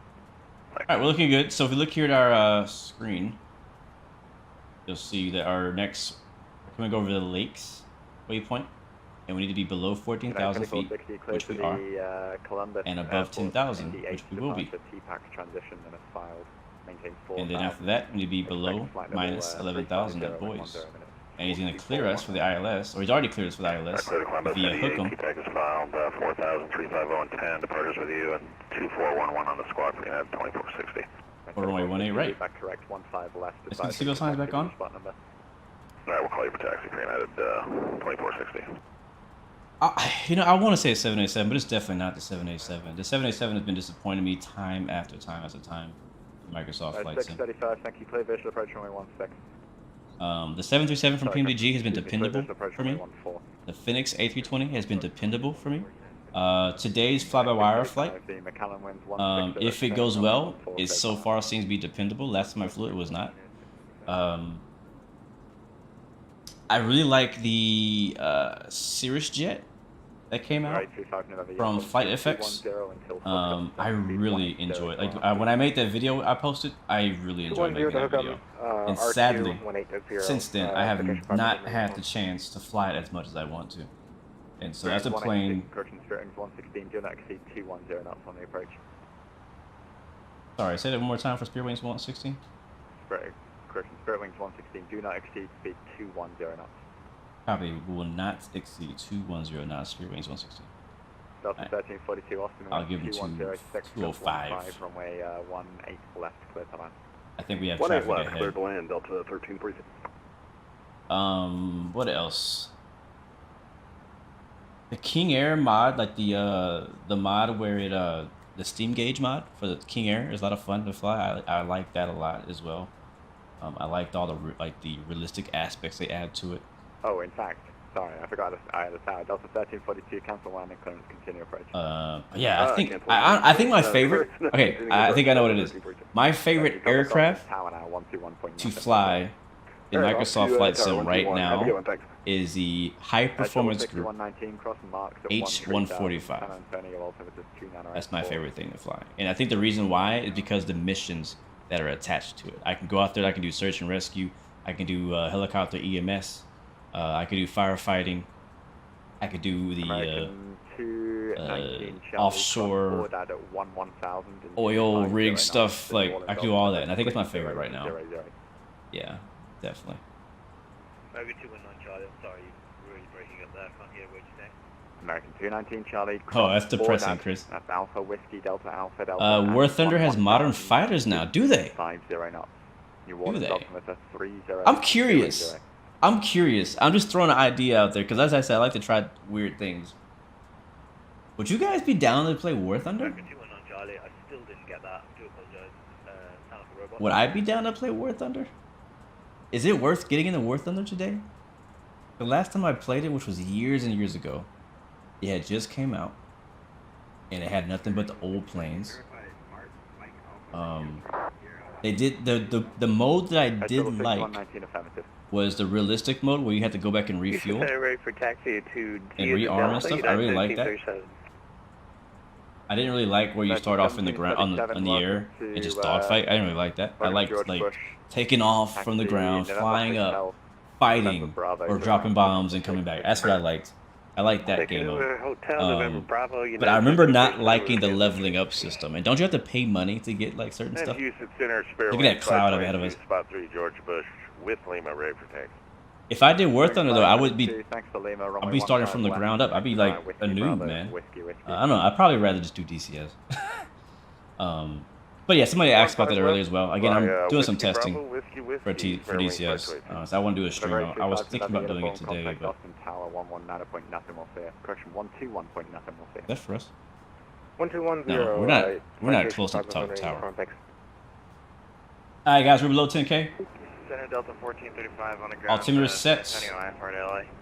Delta 1435. IFR to LA. Nice. Austin to LA. Eesh.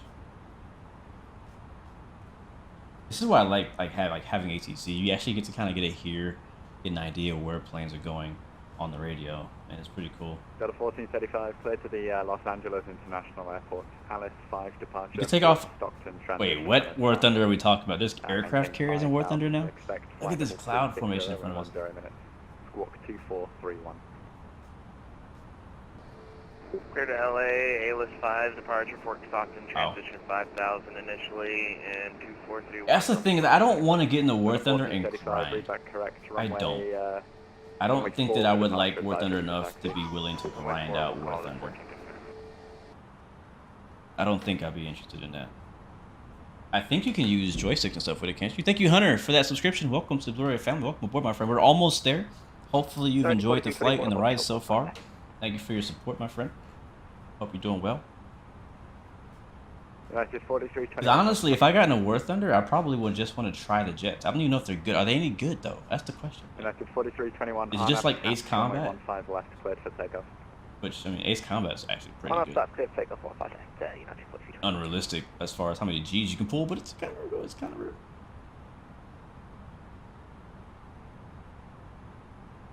Yeah, that grinding stuff in games sucks. I've done it too many times. I've been a noob at too many games. Seriously. I'm gonna go flaps 1.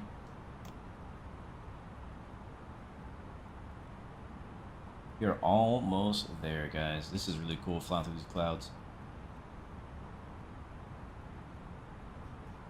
You can use a F14 in War Thunder, but your keyboard and mouse is better. Yeah, if keyboard and mouse is better in a flying game, I think that this game is not for me. Yeah, I'll be honest with you. If I'm in a flying game that's better to fly with a keyboard and mouse than a joystick, then it's not for me. I don't think it's for me. Like for example, Squad, the game Squad, it unofficially supports joysticks, so I tried it out, and it was I think if I gave it some more practice, I'd get better at it. But honestly, I was better flying with a keyboard and mouse. Houston Center, United 1337, request taxi again. Guys, I hope you look at the screen right now. This is gorgeous. 1737, I gave that to you already. Flying November, through the clouds, through an overcast layer, Bravo, you can into Austin right now. Copy that. Thank you, United 1737. Auto brake set medium. Thank you so much, Anthony Wright, for the subscription. Welcome to the Blue Arrow Royal family. Welcome aboard. Good to see you.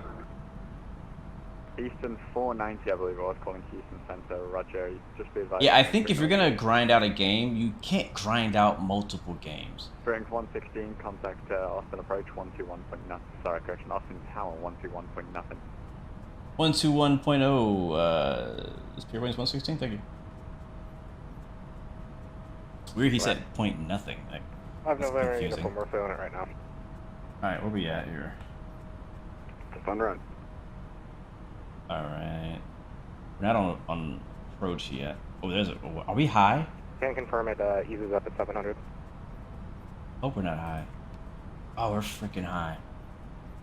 Right. We're real high. Dang it. Why are we so high? Tower. Who's tower? Austin Tower. Spear Wings 116. Is turning final. Runway 18 right, but we are high. Could we get like a right 360 or something if there's space for it? Spirit Wings 116. I'm unable to give you any headings here unless you cancel your IFR and go VFR. Do you have the field in sight? I have the field in sight. Spirit Wings 116. Spirit Wings 116, would you like to cancel IFR? Yeah, let's cancel IFR. Sounds good. Spirit Wings 116, IFR cancellation received. Make right 360 for sequencing. Copy. IFR cancel. Make a right 360 for sequencing. Spirit Wings 116. Alright, autopilot off. My controls. Oh, we came up like 2,500 higher than we should have been.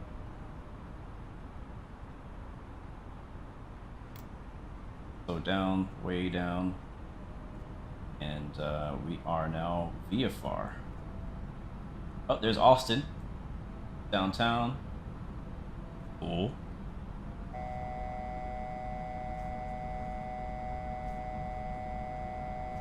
And Spirit Wings 116, since you are VFR now, you can descend as you need to. Copy that. Spirit Wings 116.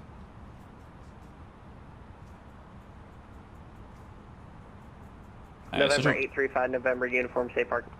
Let's get the replay started. Uniform, looking for Atlantic. Yeah, we'll get the cameras going. November 835, November uniform, taxi to parking via Juliet Bravo, November. Juliet Bravo, November to parking. 525 November uniform. Alright, multitasking.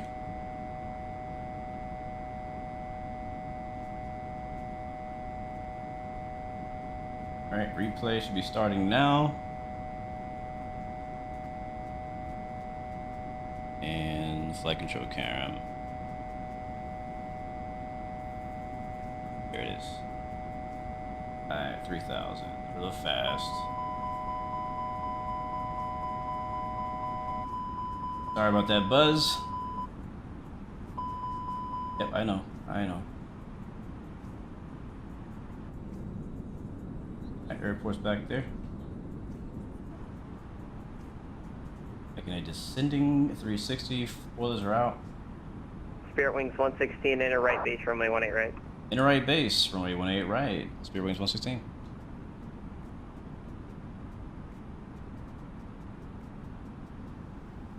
Going now, enter in the right base. Gonna get some speed bled off as well. We're too fast.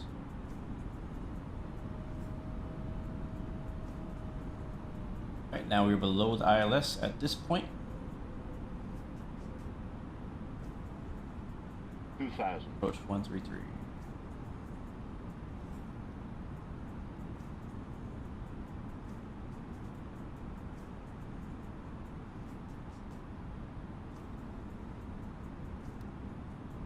Alright, we're still in the turn. We're good. We're good. We're looking good.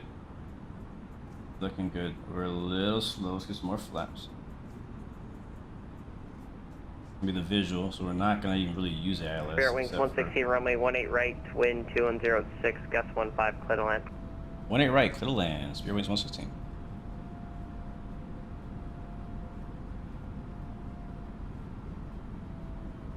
Alright, we're looking okay. We're on our base now.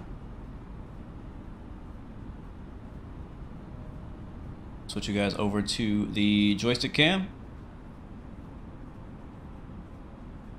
Alright, watch me work. Let's do it. Alright, dropped in the gear. Flaps full. Auto brake set medium. HyperX going away. Arm auto brakes. For ground spoilers. And make sure we don't overshoot.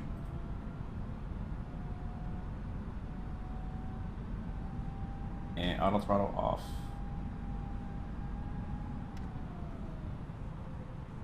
Alright, my controls. Oh. Alright, bank angle's fine. Bank angle's fine. Don't panic. Don't panic.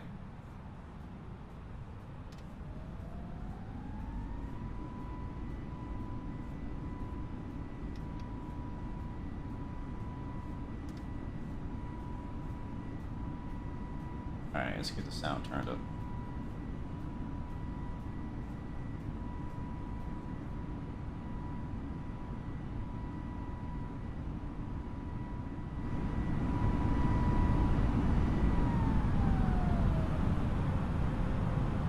That'll do it.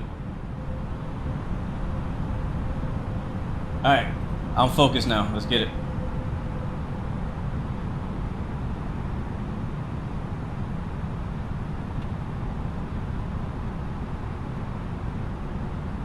Alright, we're on the slope.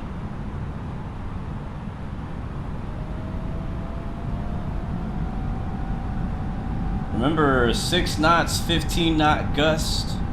18 right, we are cleared to land.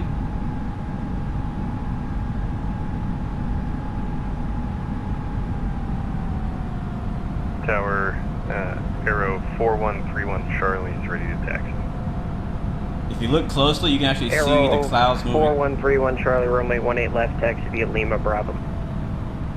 18 left via Lima Bravo of 4131 Charlie.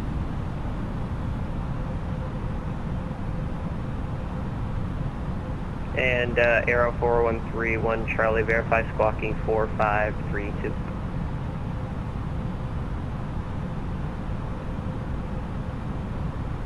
I'm now squawking 4532 4131 Charlie. Thank you.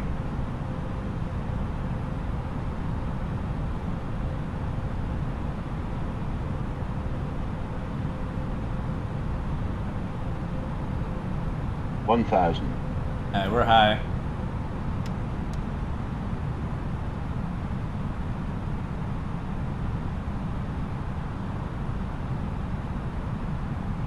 A little bit of wind coming from the right.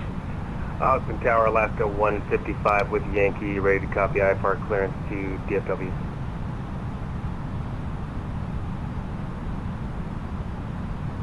Alaska 155, Austin Tower, clearance from request number 1, goodbye. 500. 400.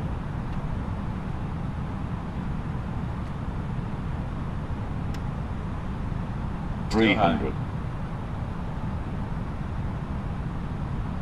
200.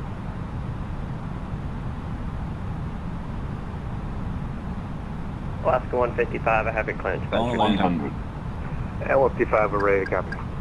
Alaska 50, 155, 40, cleared to the Dallas 30, Fort Worth International 20, Airport. retard, LO3 10. departure, force transition, then is filed. Maintain 4,000, expect flight level 23010 minutes after departure. Departure frequency 134.425, squawk 2414. I cleared to Dallas Fort Worth through the LO3 departure, then FOX transition as filed. Climate maintain 4,000, expect flight level 23010 minutes after departure. Departure 134.425, squawk 2414, Alaska 155. Alaska 155, read that correct. Expect runway 18 left for departure. Alright, we'll expect 18 left for departure, Alaska 155. Alright, there we are. We Airlines made it. 116, taxi to parking via Tango Charlie, Charlie 1. Good day. Tango Charlie, Charlie 1. Good day, Spirit 116. Austin Tower, Delta 910, at gate 29, requesting to pick up my clearance to Dallas. Okay, we made it. Tango Charlie, Charlie 1. Let me find out where that is. Hold on. What's up? Delta 910, Austin Tower, clear to the Dallas Fort Worth International Airport. LOL2 departure, force transition, then is filed. Maintain 4,000, expect flight level 23010 minutes after departure. Departure frequency 134.425, squawk 1326. Alright, so we a left turn here, Fort Worth and then right on Airport, Charlie 1. DILLO to departure, and then transition force, then is filed. Climb and maintain 4,000. Welcome, my friends, to Austin, Texas. 3010 minutes after departure. Departure frequencies on 134.425, squawk 1326. I'll let you know here in just a Delta second 910, read back correct. what Expect our runway 18 left for landing departure. rate was. Expect Landed left for a departure, little Delta 910. long there, came in a bit high. And I basically just like let it glide all the way down. Basically glided all the way down. Wait, was this view not on the whole time? Whoops.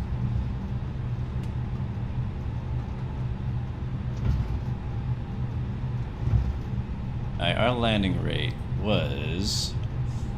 we gotta do better. 272. 272. I'll watch it back to see how I look visually, but 272.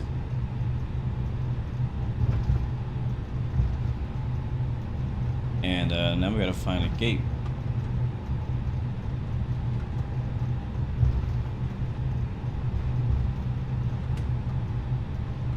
Is that a more to love?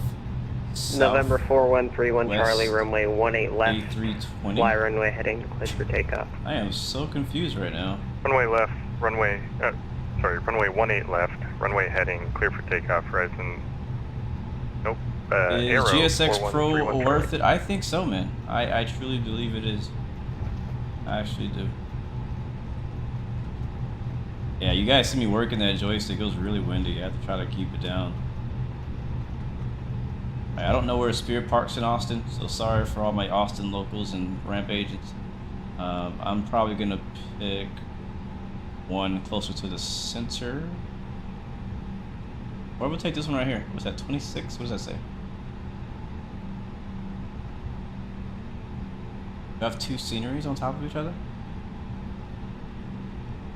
How do you know? Yep, 26. Alright, hold on, let me tell GSX we're parking at 26. But yeah, I think GSX is worth it now. I personally recommend it. I mean, you may have a few hiccups or a few issues with it here and there, but for me, I've been really enjoying it. Like, I don't like flying without it, honestly. Alright, 26. There it is. The requested position is already assigned to another aircraft. You want to select this parking anyways? Yes. No. Oh shoot, pick the Legion. That's alright. WR ramp agents today. Yeah, I just feel like whenever I'm flying like the fly-by-wire or Phoenix or Airbus, I'm like, I should be seriously sub 200s every time in these planes. They're not like Aero Microsoft. 4131 Charlie, unfortunately Houston Center will be closing, so monitoring Unicom 122.8, have a good flight. Microsoft is not hard to fly. Alright, we'll monitor 122.8. You have a good day. Aero 4131 Charlie.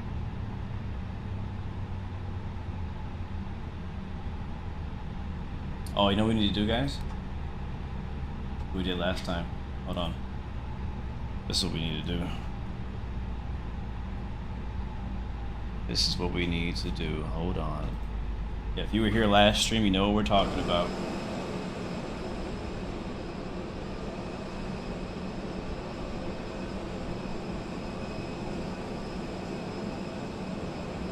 And the freaking truck's in the way. How do you see the line? But Austin Tower, Delta 1728, with Yankee, looking for IFR clearance to Salt Lake City. oh wait, hold on. Delta 1728, Austin Tower, cleared to the Salt Lake City Lights. International Airport. LO3 departure, Abilene transition, then is filed. Maintain 4000, expect flight level 380, 10 minutes after departure. Departure frequency offline, unfortunately, squawk 2430.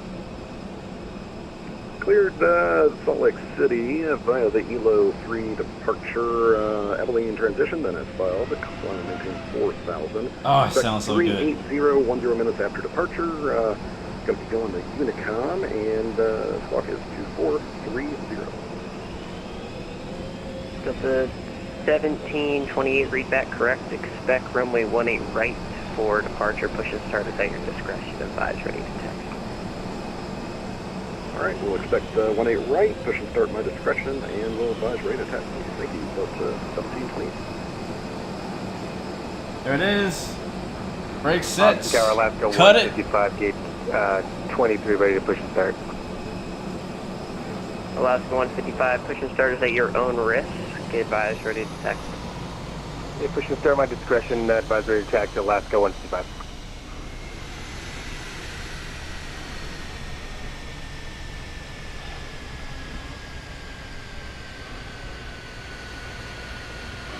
See if the jetway stuff works this time. Listen to the...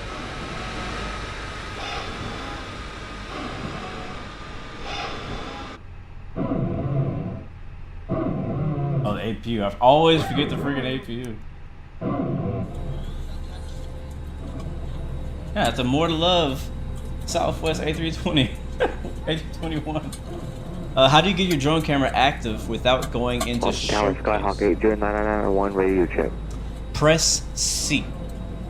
So the way I just did that shot is I pressed my go to drone showcase camera button. It's on my Xbox controller. And then if you press the tab key on your keyboard or map it to something, that will unlock your showcase camera from your plane. So then your plane can move independently from your camera. And then the third thing I did was I pressed C on my keyboard, which gives me control of my plane while in showcase mode. Just make sure you press it again to give yourself back drone control. Anyways, we're at the gates. I'm actually not going to call ground services up because I want to watch the replay. So we're going to end the recording of the replay and disconnect from Vatsim. Thank you, Vatsim Austin, for the ATC today. Again, our landing rate was a 272. You know, not horrible, but yeah, I was hoping for something less than that today. We'll see what it looked like visually. Hopefully it looked better than it sounded. And we'll disconnect from here. Yeah, there's a few really cool drone tricks you can do there, which are pretty sweet. I'm actually going to go ahead and turn off the AI traffic. Somebody, I think, asked about that earlier. So there are some Vatsim traffic, but I also have FlyByWire's FSTL TTL mod, which injects AI traffic into my sim, which is why my skies, my airports look a lot more busier, but it does take a toll on my computer. It does hurt my frames a bit. That's why you saw a little bit of stuttering. But for me, I'd much rather busier. I'm okay with this sacrifice because it just does a lot for me to have a busy airport. But for the replay, I'll turn it off, so hopefully we can have a bit of a smoother experience watching it from the exterior view. What up, Train 101 Productions? Welcome to the stream. Good to see you. I hope you're doing well. All right, let's run it back and watch our landing into Austin, Texas.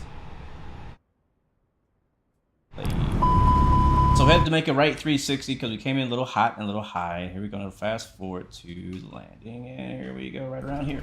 Oh, wrong around. Here should be good. So using flight control replay V5. Again, if you have V4, you can upgrade for a discount. 300. Hold on, pause. I'm not ready. 200. There's things yelling at me. There's things yelling at me. Let me, that was something else I was gonna do. Oh, yeah, that thing. Where's it at? Where is it at? Where's that? Where's that? Also want to change our view, get my camera set up and all that goodness. I'll take myself off the camera so we can enjoy the landing without my face. And cool, we are good to go. And rewind. Try that again. What do you think, guys? Butter bus or no? Just kidding, it definitely wasn't a butter bus. No butter bus today. Alright, here we go.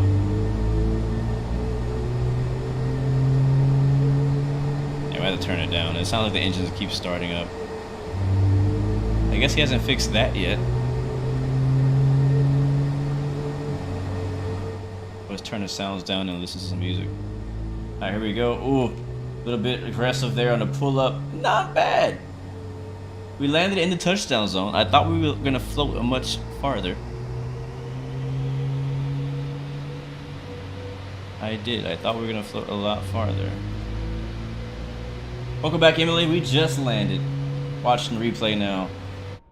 Debriefing and judging our landing and what I did wrong here. Landing rate was a 272, just under 300.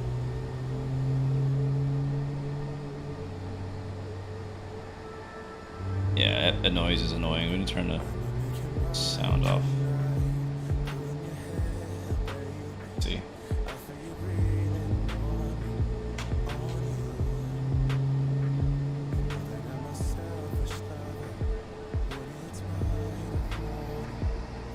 Could have been worse. Could have been worse. And hold on, let me seriously turn off the sound of Microsoft.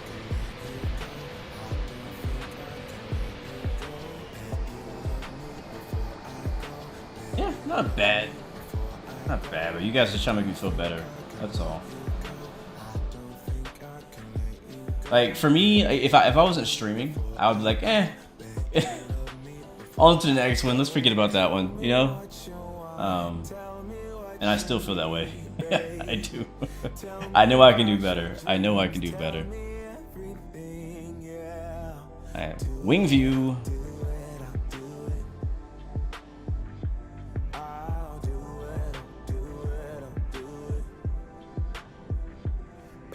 Yeah, I think if you guessed 213, you probably were closest. I think most people were guessing under 200, it looked like.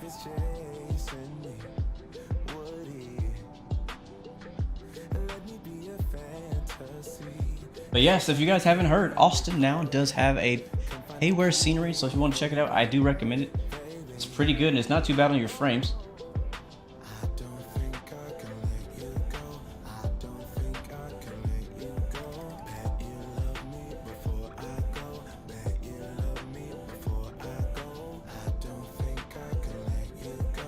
Why did I quit working at the airport?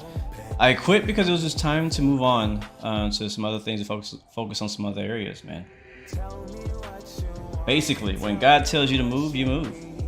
And there's something bigger and better out there for you. So that's basically the reason I left. I still am friends with some of my coworkers, still on good terms with my bosses. If I want to go back, I technically probably can. I'm pretty sure they would hire me. I had to go back and redo my training, which sucks, but they would let me back if I wanted to come back. But yeah, just time to move on, man. I loved it. I worked there for almost exactly a year. Actually, I worked there for a whole year. Yeah, exactly a year. Worked through the summer, the hot summer in Texas, the cold winter in New England, the cold winter in Denver. I got to travel a ton. I loved it, man. I still, you know, recommend people, you know, give it a try. You know, it's not for everyone.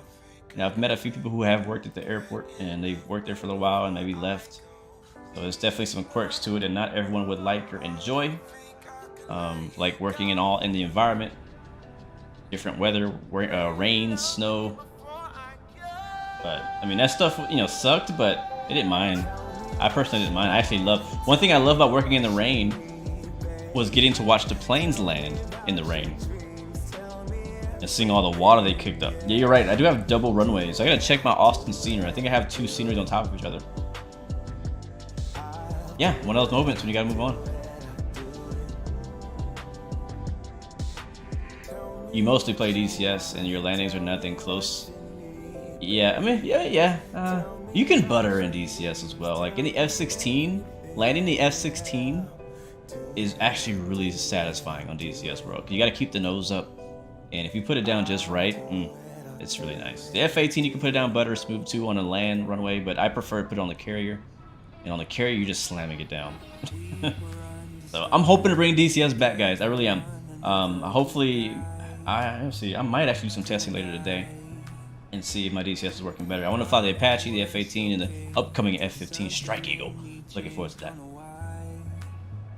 Alright, one more time from the nose cam. We'll do another wing view and we'll say goodbye. So come in the chat. Let me know where you're watching from.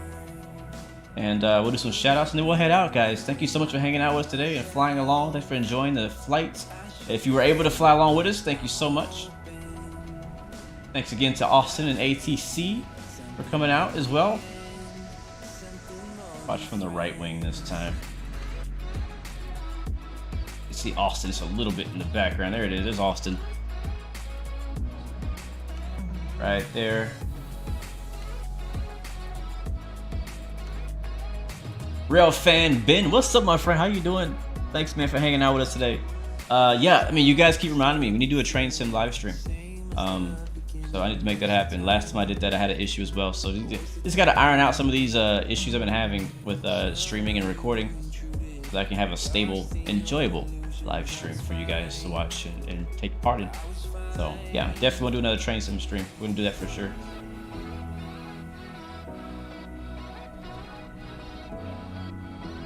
Yeah, you gotta get used to it, Emily. You gotta get used to it. Flying a jet is much different than flying airliners. The F-15 is real squirrely too on DCS, the current F-15, not the new one. Well, guys, we're on the ground. 272 was the rating. Thanks for flying Spirit Airlines, Spirit Wings, the Banana Bus. The minions have been delivered, all 174 of them. I hope they didn't cause too much chaos for you guys back there in the cabin. It was a lot of fun. I enjoyed it. The FlyByWire A320 is still the GOAT, or one of them. Oh, those sounds. Like, I might go back and watch the startup just to hear the sounds again on the replay.